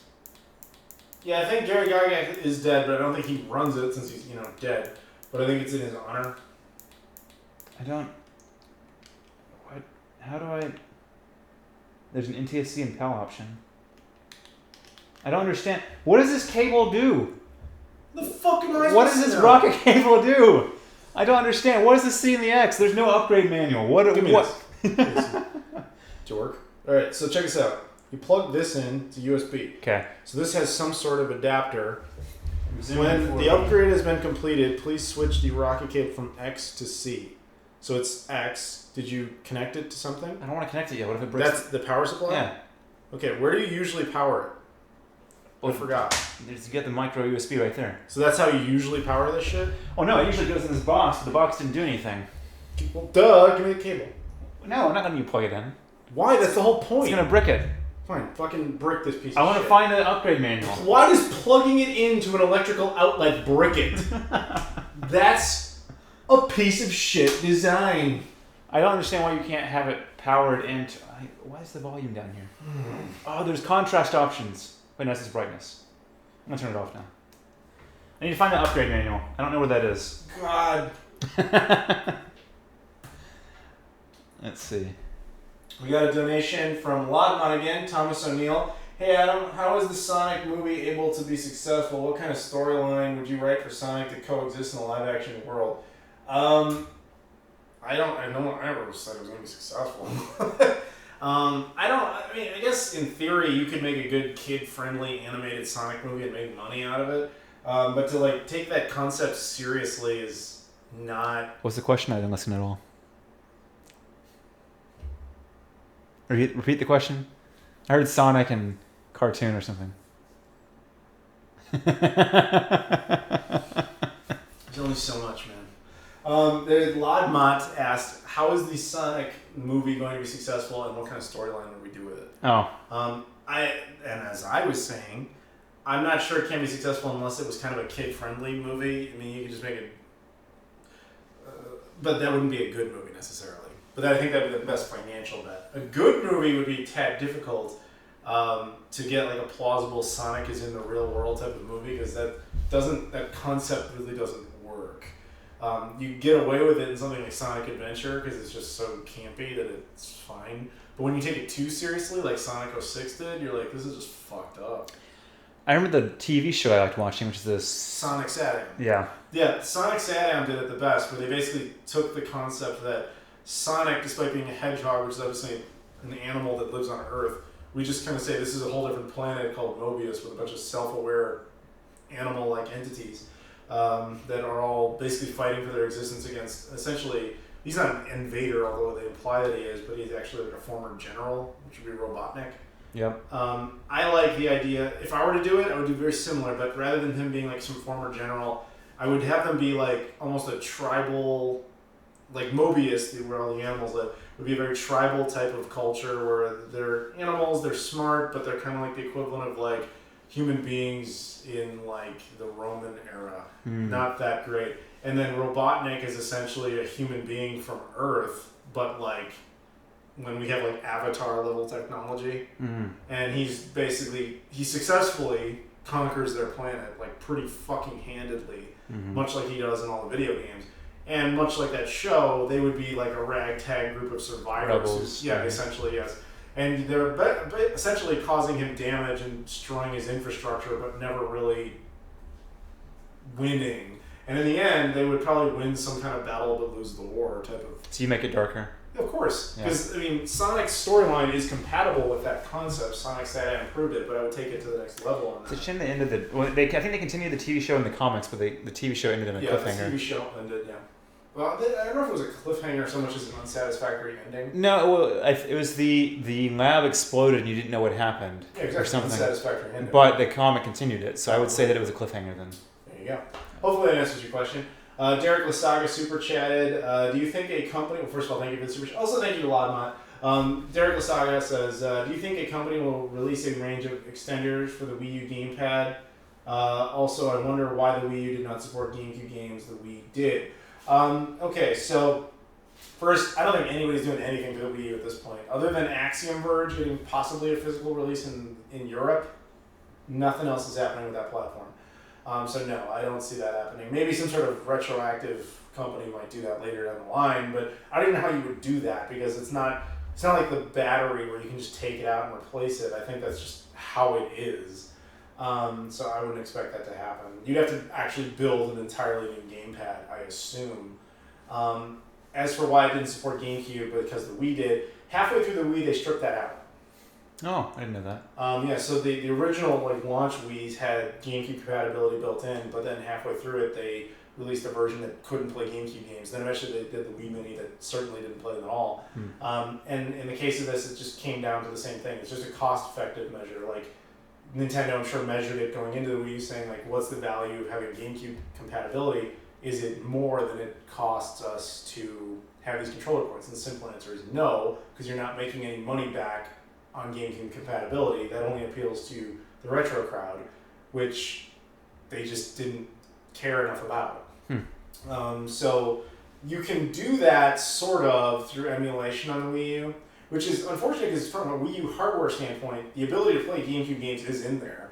It just has no way to load the disc or play the actual disc because they also would have, to make it play GameCube games, they would have had to have designed a slot tray that also was capable of handling mini discs, much like the Wii was. Which would have made it even more complicated to work with, and they were trying to cut costs. So I see why they did it. It's annoying, yes, but I see why they did it. Thank you for the super chat, Derek. Let's see, we can jump down a bit. Fixing blah. Neo Geo X Gold. It does suck. I just want to try to get it working for fun. It does suck. It definitely sucks. It is definitely the worst thing you could get. Yeah, it's a piece of shit. Yeah, we both agree on that. We got a donation from Richard Reese. He sent me a video and says, go to 39 seconds in and it will show you how to update your Neo Geo X. Enjoy, it's better hack, but it's not a terrible system. I don't know how to get this message to you. Plus, if we play it, I might get a strike. Oh, well, we're not going to play it on here. I'm not going to play it then. I just want to try to see if we can get it upgraded. Well, that's what he's showing you how to do. But we'll get a strike from playing the game. No, no, it's not the game. It's actually playing the video. Playing someone else's video. Ah, okay. Tell you what, I can pop this up here on my computer and mute it. I mean, I can play a video on here because there's no sound playing right now, I think. But 39 seconds, huh? Is that him? That's that's a man in a video. Oh, okay, it's not who actually sent the message. No. Okay. That's not Richard. So that's 39 seconds. So it's off. You put the new thing in. This live stream is about us watching other people's videos. What? You're holding the start button while plugging it in while on the... Is it on the C? Yeah. What the heck? What is this upgrade system? The update takes 5 to 8 minutes. I don't have that kind of time. Neo Geo X fucking sucks. I'm going to charge a little bit more first before I do that. Yeah. Yeah, we'll go back to your video later. And that well, not your video, as we established, but it is a video, as I established. And we'll do that later. That'll be a project for later tonight. Thank you, Richard. Richard's obviously a very nice guy. He paid to inform you how to do something. Thank you, Richard. There was a super chat down there. It was $1. It was from Grassboard Nerds. Well, thank you very much for the super chat. if you have a question, let me know. Oh, he's right below, which he says he loves his videos. Grace period.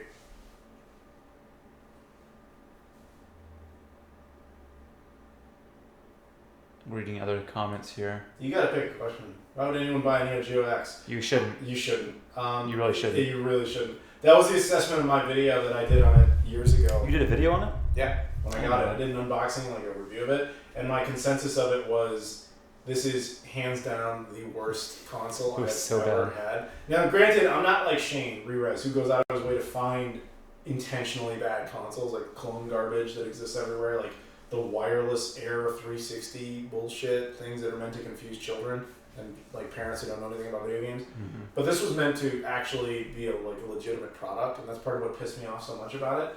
And my long story short, consensus was, it was the worst game console I've ever owned, and the only one that I ever regretted buying. Mm-hmm. And I always, like, follow-up line to that always is, and I remind you, I own a Tiger Arzon. And I don't regret buying that. Right. Let's see, Julian asks, would you consider getting an N64 Classic Edition due to the improved 64 emulation, the HDMI built in, I guess, and the better analog sticks? Absolutely not.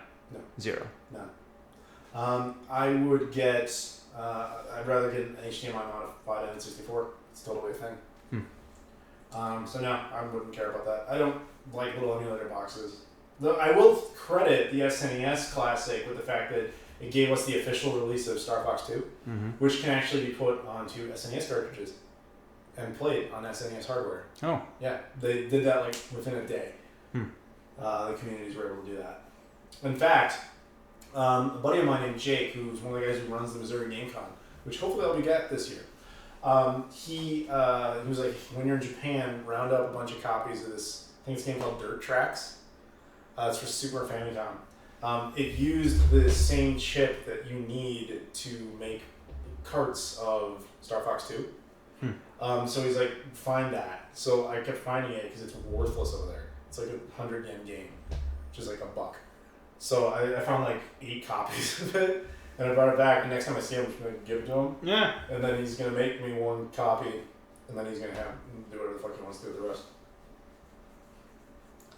Well, the question is also with you. Would you get an N64 Classic, since you seem to actually be kind of interested in NES and SNES Classic? I wish you had told me you wanted an SNES Classic. Like, I see those things all the time. Yeah, that's the only one I really wanted. I didn't want the NES Classic, and I don't want a 64 Classic. But why SNES? That's what I grew up with. Fair enough. It's the very first... I remember playing... It was weird. It was at a hotel in Vegas when I was little. And they had one of those built into the hotel systems where you had to call the front desk and they'd enable you to play a game for an hour. You remember those things? The hotel hubs for games? Yeah. Yeah, of course. So I was playing one of those and I was playing Link to the Past on it. And I think that was one of the first video games I played was Link to the Past. I remember playing anyway. Probably arcade games I played before then, but I don't remember what I played. Link to the Past. And so then later... Got a Super Nintendo, got that game, got one or two other games with it. Very good. Nice. Chrono Trigger, love that game. Link to the Past, love that game. We got a donation from Kyle who says, please don't say my last name. Anyway, so your streams are the best thing to play Splatoon 2 to. That's kind of hard to say. Splatoon 2 to. Oh shit! No, let's try saying it. Try saying what? Splatoon 2 2. Splatoon 2 2? Yeah, but you can't go slow. You didn't say it the first time. Splatoon 2 2. Okay. I'm good. Alright. Anyway, they're the best things to play Splatoon 2 2. So my question, what would you do to the Switch to make it better? I want an upgraded model of it with better storage capacity. Granted, yes, everybody can point out, you can get a micro SD card.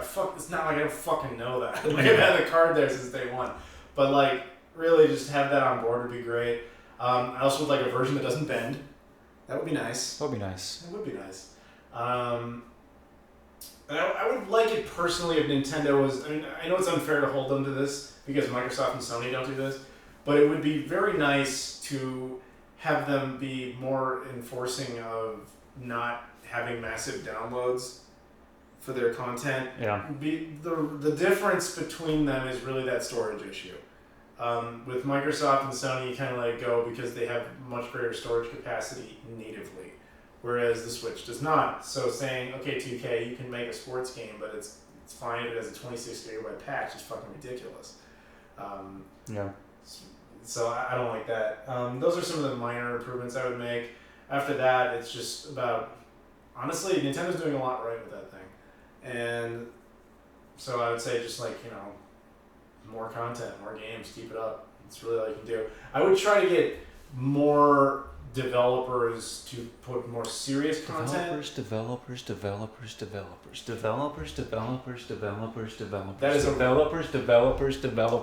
really that's an old ass meme right there. I love that. That's what that is. Steve Ballmer, you're my hero. Steve Ballmer, yeah, right. The launch of Xbox, yeah. Come on, it's so good. I would, I would also just push more developers to make No. Please don't do that. to fucking stop it. Like I'm not even doing anything. Now it's on my mind. Developers. No. I would want more programmers and publishers to release games that aren't as much a re-release. Like I would love it if Ubisoft put out Far Cry 5 on the Switch. I would love it if it was taken more seriously as an immediate candidate and competitor, as opposed to this thing in a corner doing its own thing. That said, I'm still happy that it's getting the content it's getting, but it's getting it like a year late, like Doom after the fact. Obviously, all these 7th-gen games after the fact. I would just like it if it was a given that like when a game came out, there would be a Switch version, even if it was stripped down. I wasn't listening to anything you just said. I wasn't talking to you. I was talking to them. Okay, good. I was talking to Kyle. He's the one who asked the question. I started zoning out. People were talking about ice cream and bundt cake. Thank you, Kyle. Oh my gosh. You really? I was about to call you Steve. Yeah. I don't know why. I was just like, thanks, Steve. Do I look like Steve? Yes. Yeah, Steve. Chip is not a name that I really associate with anybody, and I know you. But you look at him, he kind of looks like a Steve. Steve. He has some sunglasses. And you can pull them down and be like, Steve. Okay. Do you want bundt cake? No. Someone's asking about bundt cake. I don't want bundt cake. What is bundt cake? It's a cake with bunts. What is a bundt? It's a baseball thing. You're eating baseballs on your cake? It's a baseball cake. Come on, keep up. Man, I've been out of the dessert industry for too long. You were ever in it? No. Well, I mean, I was eating it. Well, who hasn't? Okay. Switch will be another Wii. You know what I forgot? It has nothing to do with the Wii. Is that the Switch has a touchscreen? Read that out loud. Why would I read that out loud? Read it out loud. No, I'm not going to read that out Do loud. you want me to read it out loud? Does it hurt? No, it doesn't hurt. It hurts, otherwise you'd read it out loud. Why would I read it out loud? It's not true. It's my name. Livia says, Chip, in all capital letters, mind you. That's why I didn't see it. Chip is not a name. There, I said it. Well, what is it then? Livia, what is my name if it's not a name? to her defense, she has been consistent about that. Like, Is that what she said before? last time I came down here to see you, she's like, what are you going down there for? I'm like, oh, I'm hanging out with my buddy Chip. And she's like, what the fuck is that? That's not a name. So a year and a half ago, she was saying my name wasn't a name. She said that wasn't a name. Okay. And she's still saying it. Thank you, Olivia. I appreciate that. But I need her to explain that too. I don't understand. Oh, so I'm delicious, apparently. That's what someone said. It's not. Tristan. She says it's a snack. Tristan is going with it. Well, that's too bad. You should start saying that one. No, I'm not. Well, since you said my She says other yours. thing. She says Developers. Steve! All right. Chip is not a name, it's a snack. Well, That's what she says. so is Potato, but you've had someone called Potato before. Do you know somebody named Potato? Yeah. Were they like Works their at- parents' assholes? Yep. Okay. It's like there was a documentary about people who have terrible names. One of them was Audio Science. Good old AC. Or AS? C. Take the second letter. Ooh, Delta, don't call her Olivia. She does not like that. Who called her Olivia? Bam, I called her right there. Look at that. Delta called her Olivia. Don't do that. Oh, no. She can't ban you for that because I won't let her, but she would. She would. Does your dog shed? Not visibly, but I find her hair everywhere when I vacuum. There you go. How do you get Shenmue to boot natively in widescreen? There's hacked versions of it that do that. I don't think you can just take the vanilla version and just like do something special, but I could be wrong about that.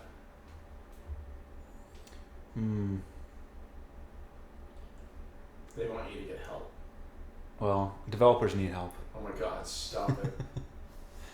Steam it. Just steam it. Why is the dog gone? Why is the dog gone? Because I'm going to travel for a while. For work. Yeah, he and I will be waving at each other from planes going in opposite directions. Yep.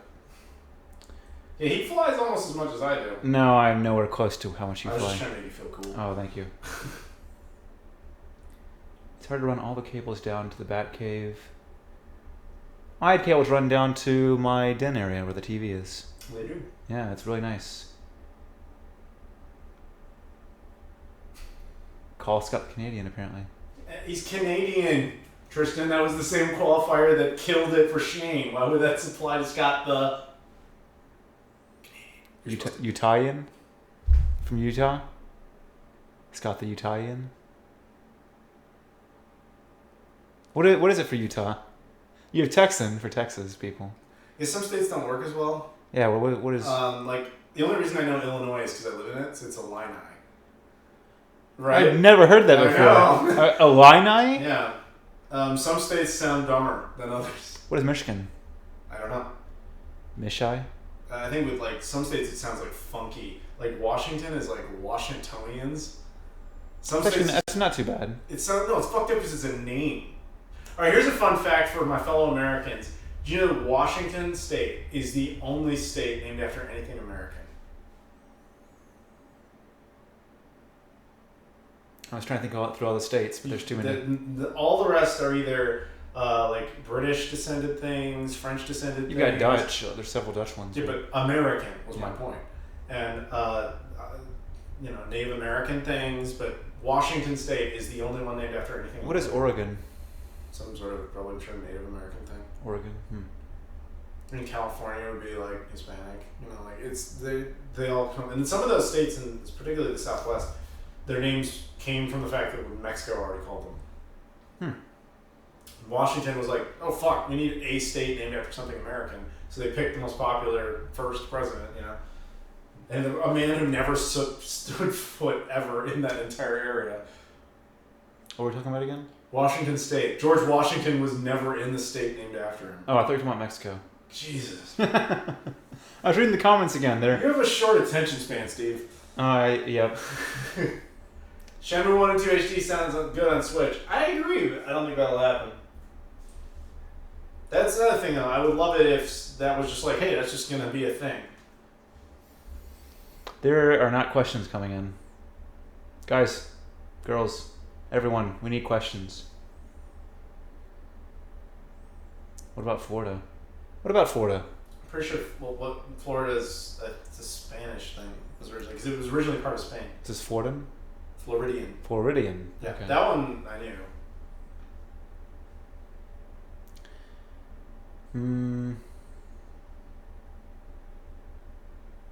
Still nothing. I wonder how much power this is now. 10%. Why can I not turn this on while it's plugged in? Because it's a Neo Geo X. They suck ass. So bad. It's such a piece of shit you can't use it when it's charging. It's the dumbest thing ever. Alright, turning it back on. Let's see. Because you know why? Because it's designed to be in that dock. But the thing's not smart enough to not know it's in the dock. That's true. It's a fucking piece of shit. True. Is there a DC in somewhere? No, is it just because the DC? No, it's a throw it in the trash can adapter. Throw it away. Alright, let's see what the battery life is. 20%. Please charge me. Chip, do you have the same level of love for the Dreamcast as Adam? No.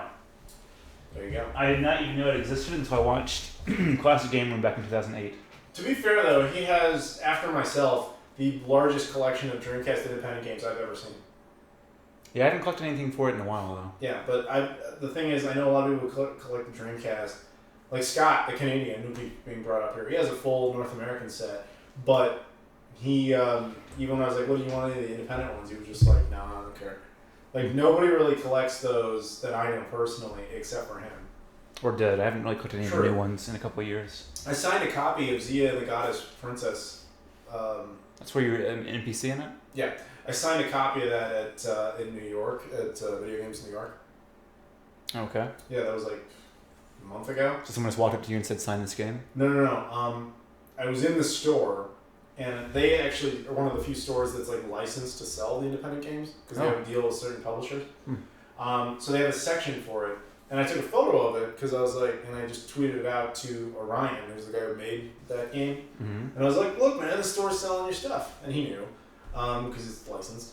And so, Video Games, I had connected them to the tweet. I had tagged them in the tweet. And then they replied to me while I was still in the store. And they're like, oh, sorry we missed you. We'd love to have you sign a copy. And I replied back, I'm literally around the corner in the store. It was like this funny chain until the dude just walked out of his office. He was like, hey! Nice. That must have been fun. Yeah.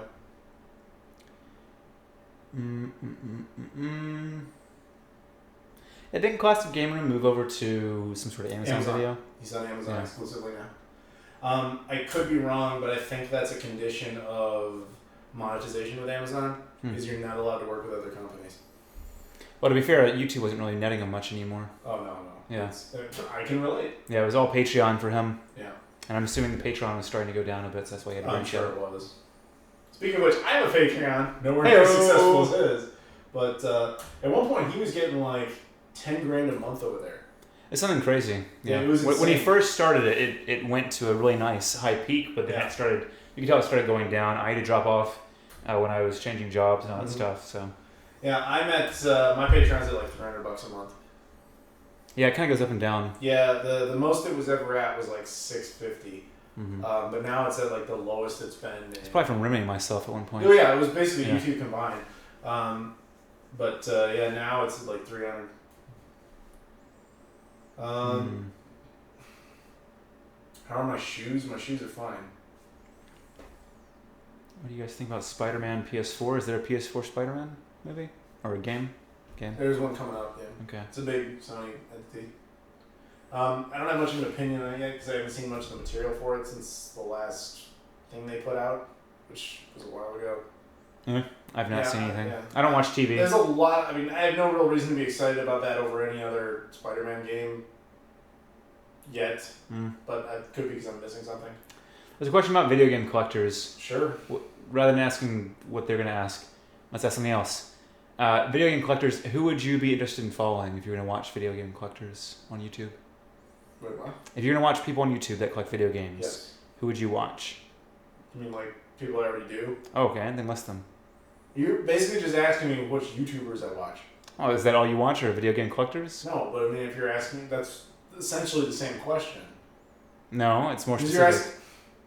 You're asking me which gaming YouTubers I watch. Okay, so collectors are gaming YouTubers now?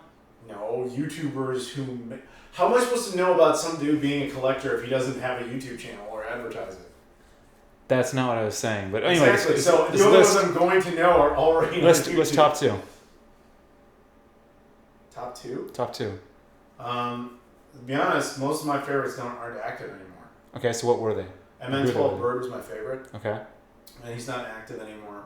I guess my second favorite is a weird one because he is active, but he's not really an appropriate answer. But I would probably say Toy Rat because he's a store, but the amount of cool shit that he shows off on his YouTube channel is fucking awesome to watch.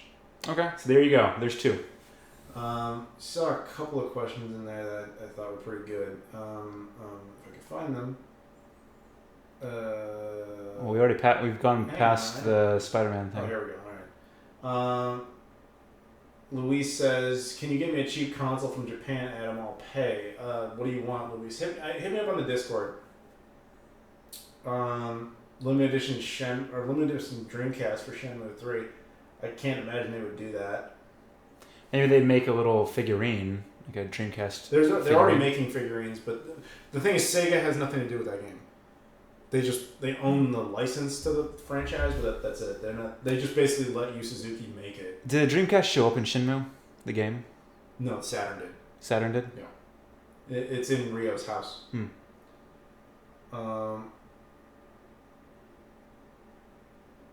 when you saw Tails in a game for the first time, did you think he was a girl?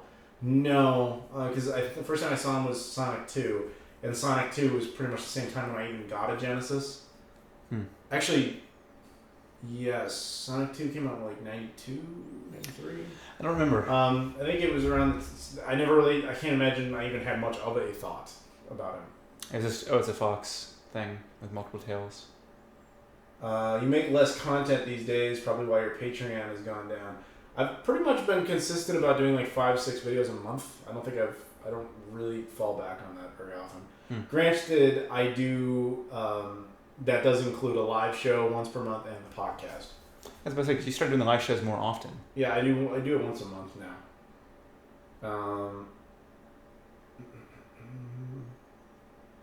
Oh, it just jumped down again. Yeah, it happens. Yeah. Good feature. If I ever accidentally bought a multi-disc game that was missing a disc, yes, that has happened, but I don't have any like great story about it. I'm just like, fuck. That's about it. Yeah, I don't think I've actually had that happen. The most annoying one I ever did, that wasn't exactly the same question, but there was a time, this was my fault, there was a time I was at a store, I think it was actually Half Price Books. I bought a couple of 360 games, finished the transaction, hand me the games, I go home. And I drive like an hour away, get home, open the case, the discs aren't in there. And I was like looking through all the bag and everything. I was like, fuck, how's that possible? And I call up the store and I explain like, yeah, look, this might sound weird. And they're like, oh yeah, they're right here. I'm like, okay.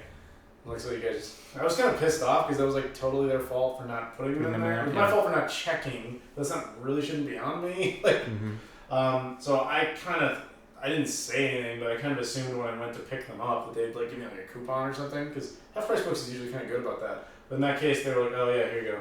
And just brushed me away, and I was like, that's disappointing. So it was really like I wasted a couple of hours on that. That was really annoying. Yeah. Been to Portugal, yes, I was there like a month and a half ago.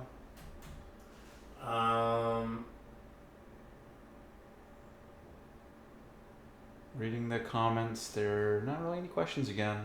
It happens.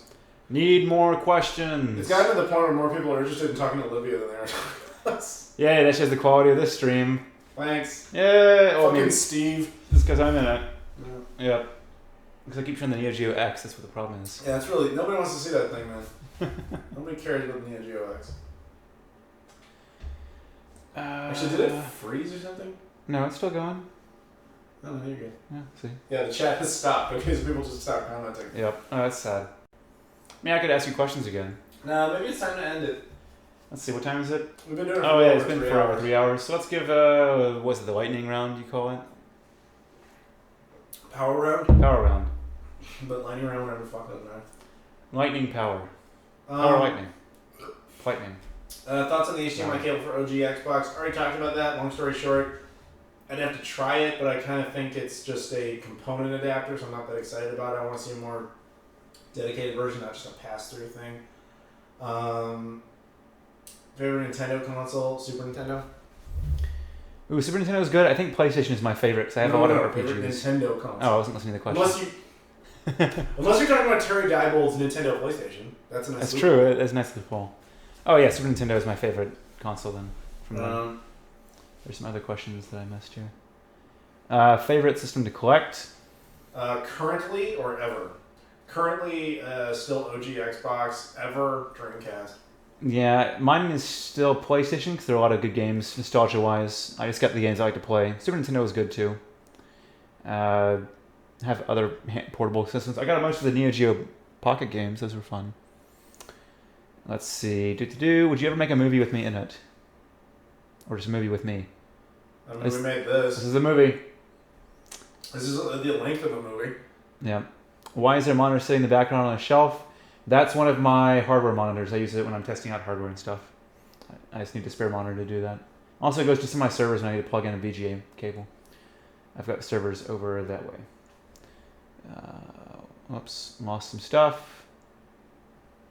Steve, you update the Neo Geo X? No. I think your name's Steve now. Works for me. I mean, I'm like, Steve. So, Steve... Yeah, Steve agrees Neo Geo X is not a good system. Do you have any experience with GameCube HDMI adapters? We answered at the beginning. Long story short, I'll be doing a video on one soon. When are you going to upload your gaming videos to a place? That's YouTube. I'm not even sure what that's supposed to mean. I don't either. Opinions on the Sea of Thieves and Crackdown 3. Oh, when am I uploading my gaming videos to Pornhub? Yep. I don't think that's really the correct material over there. Could you imagine you're over there and be like, dude, I want to get my rocks off, and like some guy's cleaning a Dreamcast, like, yeah, yes, like the dude's getting off on that shit. That guy at parties. Well, you know, because of the internet, someone's done that to you anyway. Oh, good. Yeah. I'm sure of that. Well, you see me on live streams again, very rarely. He shows up from time to time. Once every year and a half, apparently. It's up to you, man. I'm paying for the damn flight. Why is there a monitor sitting that? Well, I already answered that one. I'm going backwards. Thoughts on possible DLC in Shenmue 3? I mean, if they want to do that, you know, so it's up to them. Personally, it might be nostalgia on my part, but I kind of like the idea that experience is completely on the disc and you don't have to depend upon anything else. But that's also probably very naive of me to assume we could live in that world. But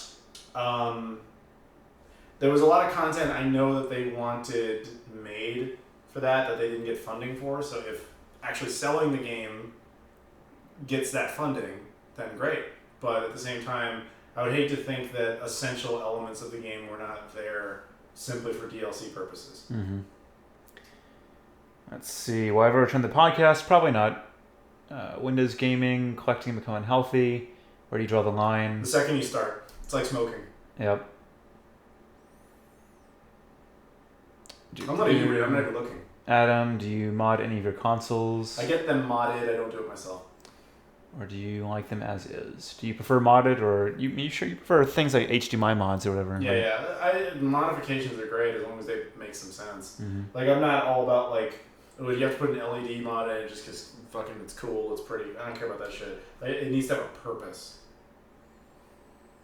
Any recommendations on a 480p? I can't even read what EDTV. What is an LCD EDTV? for retro gaming. I do not. How clean is Mr. Clean? I must know it's clean. Can't stop buying games. There I'm you sorry. go. It's like smoking. It's hard times. I say we go for the next question. Well, we got to go for one that's worth discussing, not just a power run question. That's Okay. always the last. But I will let you choose the last good question. All right, is this going to sit here? We sit. Yeah, we sit. We look at the Neo Geo X. We say no. I always say no. Dude, I haven't even tried mine since I did my video. My video was like 2013. I haven't opened it It's since still now. made enough of an impression for me to be like, this is the biggest fucking piece of shit. Still looking for a good I mean, question, like, everyone. that thing was such a piece of crap. SNK sued the company that made it, claiming it was too shitty. So didn't they get the license from SNK? Yeah, they got permission to make it, but it was under certain quality restrictions. Like, they had to meet a certain standard that they failed to meet wholeheartedly. So, yeah. I don't know what ultimately came of that, though. Still looking on good questions, folks. Closest I've seen is forecasting the next Zelda game, but that's not really what I want to answer. Yeah. Still waiting on a question.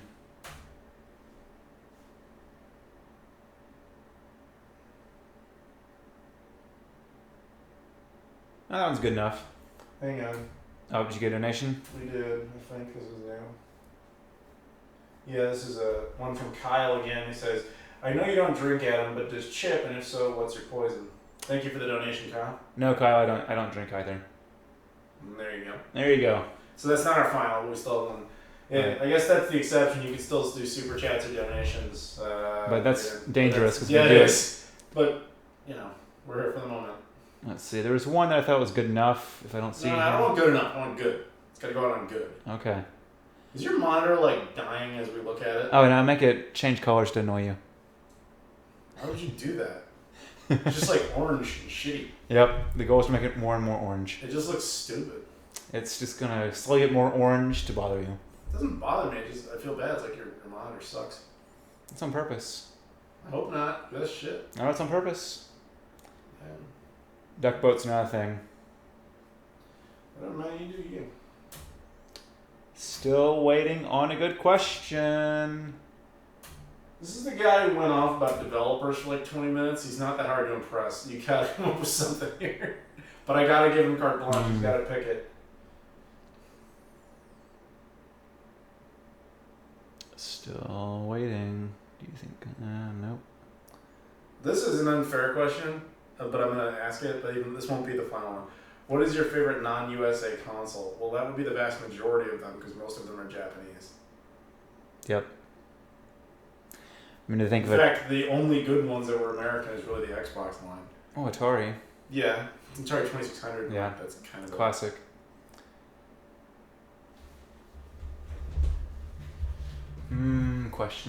Question.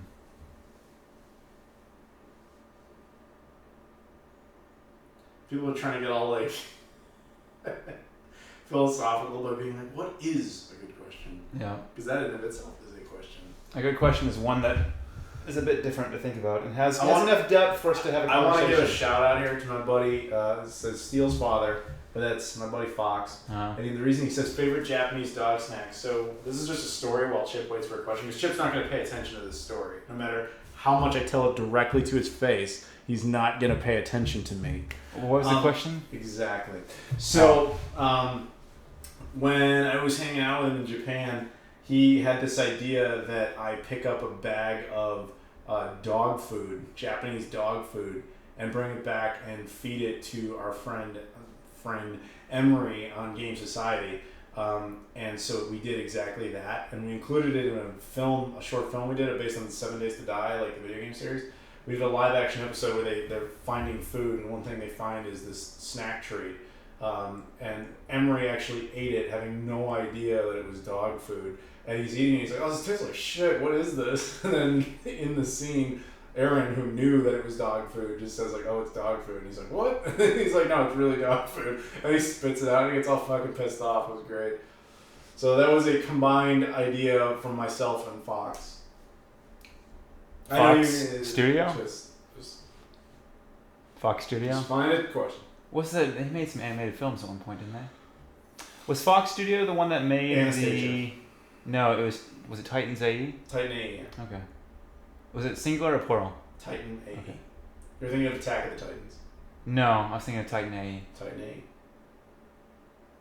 We are combining them. Come on, folks. Come on, Chip. You gotta pick something there. I'm just waiting for a good question. Because we're gonna be here all night if you don't. We are gonna be here all night. I have those M&Ms sitting in my fridge. No. I mean, You're no. not allowed to have those. I'm gonna eat those. They're They're crispy. They're in the fucking fridge. Now they're junky. Cool, crispy M&M's. Junky. M&M's shit. Because if you guys don't ask a good question, we're just gonna end on an M&M debate.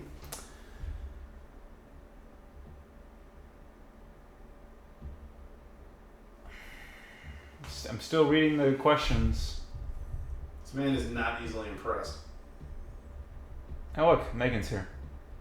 Megan, you've caught the last 30 seconds of the stream. As soon as I find a good question to conclude on.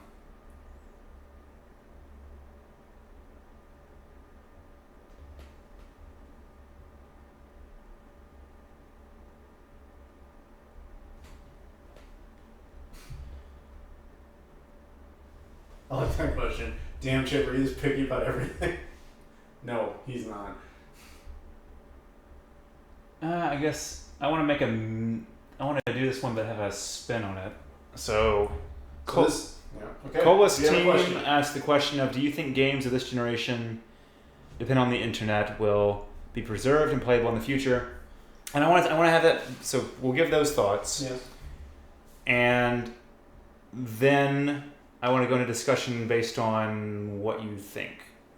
Because I have a thought of something else I want to follow up with. So start with, what do you think? Basically, yes. Most of them will be considered unplayable down the road. Going to be considered unplayable or playable? Unplayable. Unplayable. Unless you've had those patches and all that shit saved on your console, provided your console stays functional. but that is a limited time. Mm-hmm. So for the majority of people who try to do that, the answer would be yes. Now the thing is, fan communities tend to keep that shit alive longer. Mm-hmm. So like a lot of the 360 and PS3 patches can be found online. So you're able to, if you really know what you're doing, the dedicated among the dedicated can come back and make that shit work. And I assume that'll apply to PS4, Xbox One, and Switch and all that stuff. But it's not super easy. And yes, Laudemont, don't worry, I see your PayPal, so that will be the last thing after this. So piggyback on top of this, where you feel like, aside from the fan community trying to keep things alive, yeah, essentially that's my answer. The fan community will be responsible for keeping games alive in the future. If you were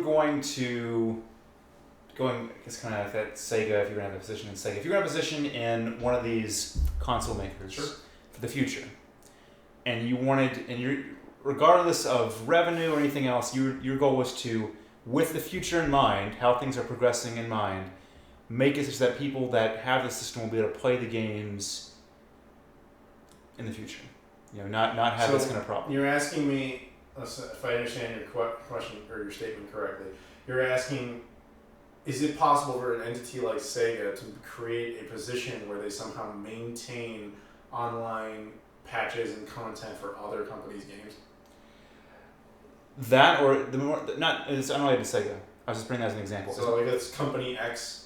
Let's say Microsoft. You're Microsoft, you're going in the future. Microsoft's a bad example because they actually are involved in gaming. What's the point? Let's say Facebook. Anyone. The point is anyone. If you are trying to design it such that it'll be future-proof, where you won't have this problem, what would you try to do? You have to go back to the old system of not being reliant on content that's not there in the first place. That's your only thought of how you do it, is just make it be where you have like an immutable version of the game. Essentially, yes. It's working enough where that's it? No. Well, okay. The proper answer under the current system, mind you. Right, so we're going future. So I know. We're going future. But I know. The current system would be to do basically final editions of games. So like, for example, Limited Run Games does a very good job with this, where they do not release a game unless it's done. Like 100%, like every single patch for that game that has ever going to be produced, every piece of content that's ever going to be produced for it is on the disc with it. That's the whole point. Mm-hmm. So you would have to somehow apply that model to bigger developers, which you never will, because your Ubisofts, your EAs, Activisions have no incentive to do that. What if you did something as if, similar to how Steam has these, not alphas, what are they called? Early betas. Early access, there we go. So they have those things. So imagine, because we're going towards a digital-only realm, yes. You have the digital-only early access as it keeps getting early access, but basically keeps getting updated until finally, at some point, the company concludes that they're done developing for that game.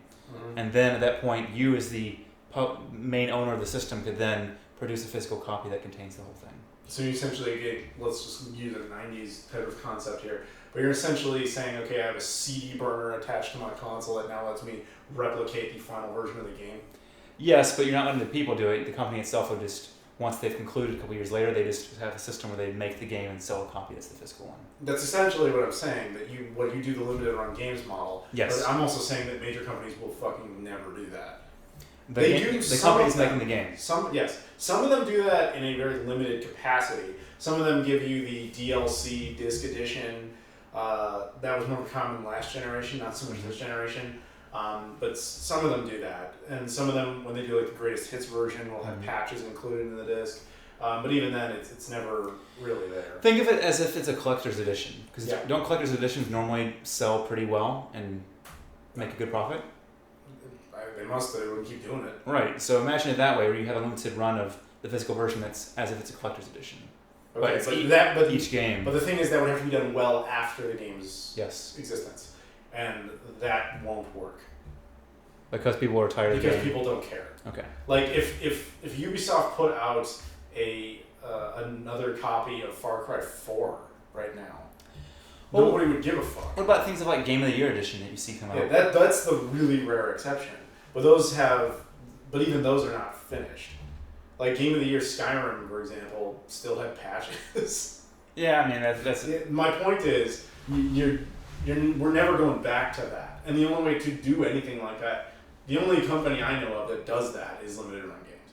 They're the only ones doing that, but they're also doing it with indie titles. Okay, so you have that scenario that may not work. What about one that's more of a peer-to-peer scenario where the patches just Dude, anything that's online dependent is never going to work.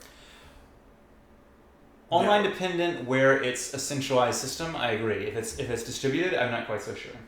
So, but the only alternative to that is to find some sort of hosting service that's willing to do that indefinitely and somehow gets around every fucking piece of bureaucratic red tape bullshit to control every company's games. So, like, for it's example, a discovery service. Let's just say, because you work at Facebook, let's just say for some fucking reason, Facebook decided, hey, we really care about the history of video games. We want to be responsible when EA doesn't care about their games anymore, like Titanfall or some shit. We want to now have access to keep all of Titanfall's DLC and all of Titanfall's patches hosted through us indefinitely for no apparent reason. That's centralized. That's not what I'm talking about. Okay. I'm talking about, okay, so you have a game that you own the game. You own a game. You should be able to get all of the patches for it. Yes. Right? In theory. In theory, unless you get to pay for a patch. Let's assume that the patches are free. Okay. Does it matter where the patch comes from? If not that I'm aware, but I'm not programmed. I don't know either. But if you're owning a company, then you could have in a clause if they make a game for your system, the patches can come from anywhere. Sure. As long as it's their verified patch. So that means, I'm talking about a distributed system where you have a console, I have a console. Mm-hmm. I download the patches. Years later, I connect my system back to the internet somehow. You're talking about torrenting. Essentially. That's what peer-to-peer is. Yes. The technology. Right. Distributed that way. Good luck with that. Yeah. Yeah, that system is not... No. Why? Well, first of all, fans could potentially do that illegitimately.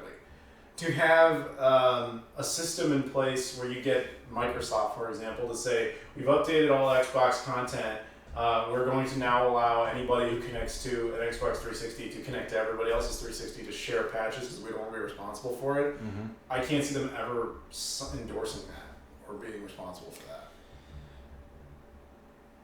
I'm viewing it more as hey, you have multiple systems. Well, actually, I'm trying to remember what was already doing this. Not a console, but there are other technologies. I can't remember if it was by Microsoft or someone else where they did the whole peer-to-peer type update program to help speed along things for slower countries where literally the network to get to you is slower, but your land can be faster. Just so we're clear, I'm not talking about technological impossibility. I'm talking about social impossibility and economic impossibility. They will never do that. New company. It doesn't matter because new company can't be responsible for all the games ever. But the company's not responsible. It's just a matter of having the system on the console. Dude, you're talking about a fantasy. Like, you're never gonna get a company to get all the other companies to agree to just let them do that.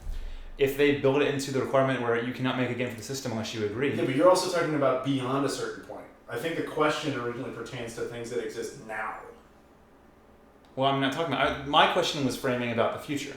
Yes. You're trying to make it future. We are talking about the future. We're talking about the future based on content that currently exists. I was talking about the future as if you're talking about a future based on a new clause that exists from that point after. Yes. And that doesn't matter because that doesn't exist now.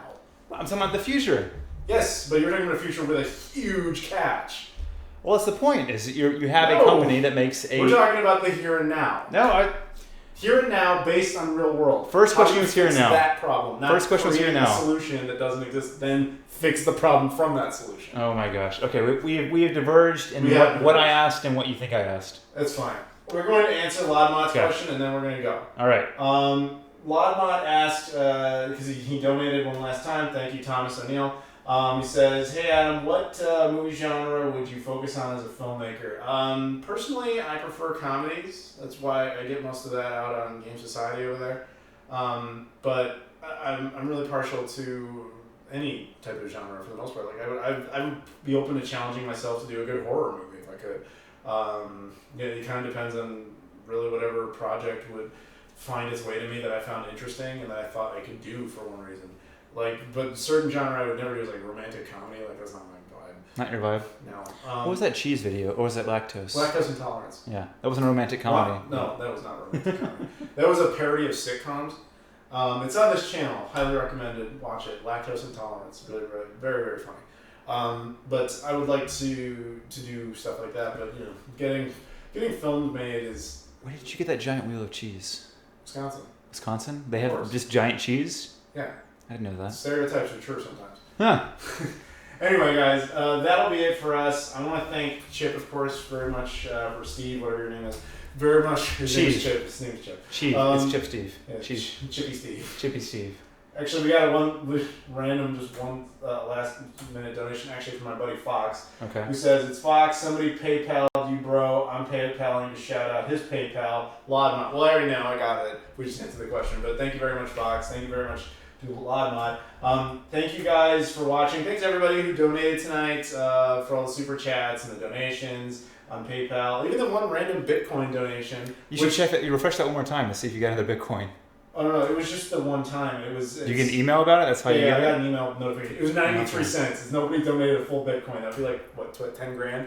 I know what it is. Well, it changes all the time. It's literally 0.0001 Bitcoin, which is the equivalent of 93 cents USD. No, enough when like 30 years from now, that's worth millions of dollars, and I forgot all about it. You forgot all about it. Oh, look. There we go. Last minute super chat from Marquise M, who says, just a little support for the channel. Thank you very much for that. So thank you again for all the donations tonight.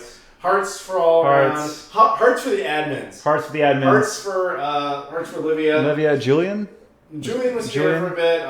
Megan was here. Megan was here. Olivia stayed the entire show. Olivia right Trooper. there. Trooper Olivia. Right there, Olivia. Boom. And thank you guys for watching, and we will see you all later. Peace out, Girl Scout. Actually, you don't even have the damn tab up. What tab? The one to actually end the show. Wait, isn't that this one? No, this is us watching it. Okay, there you go. Yeah, it's the same tab. All right, bye.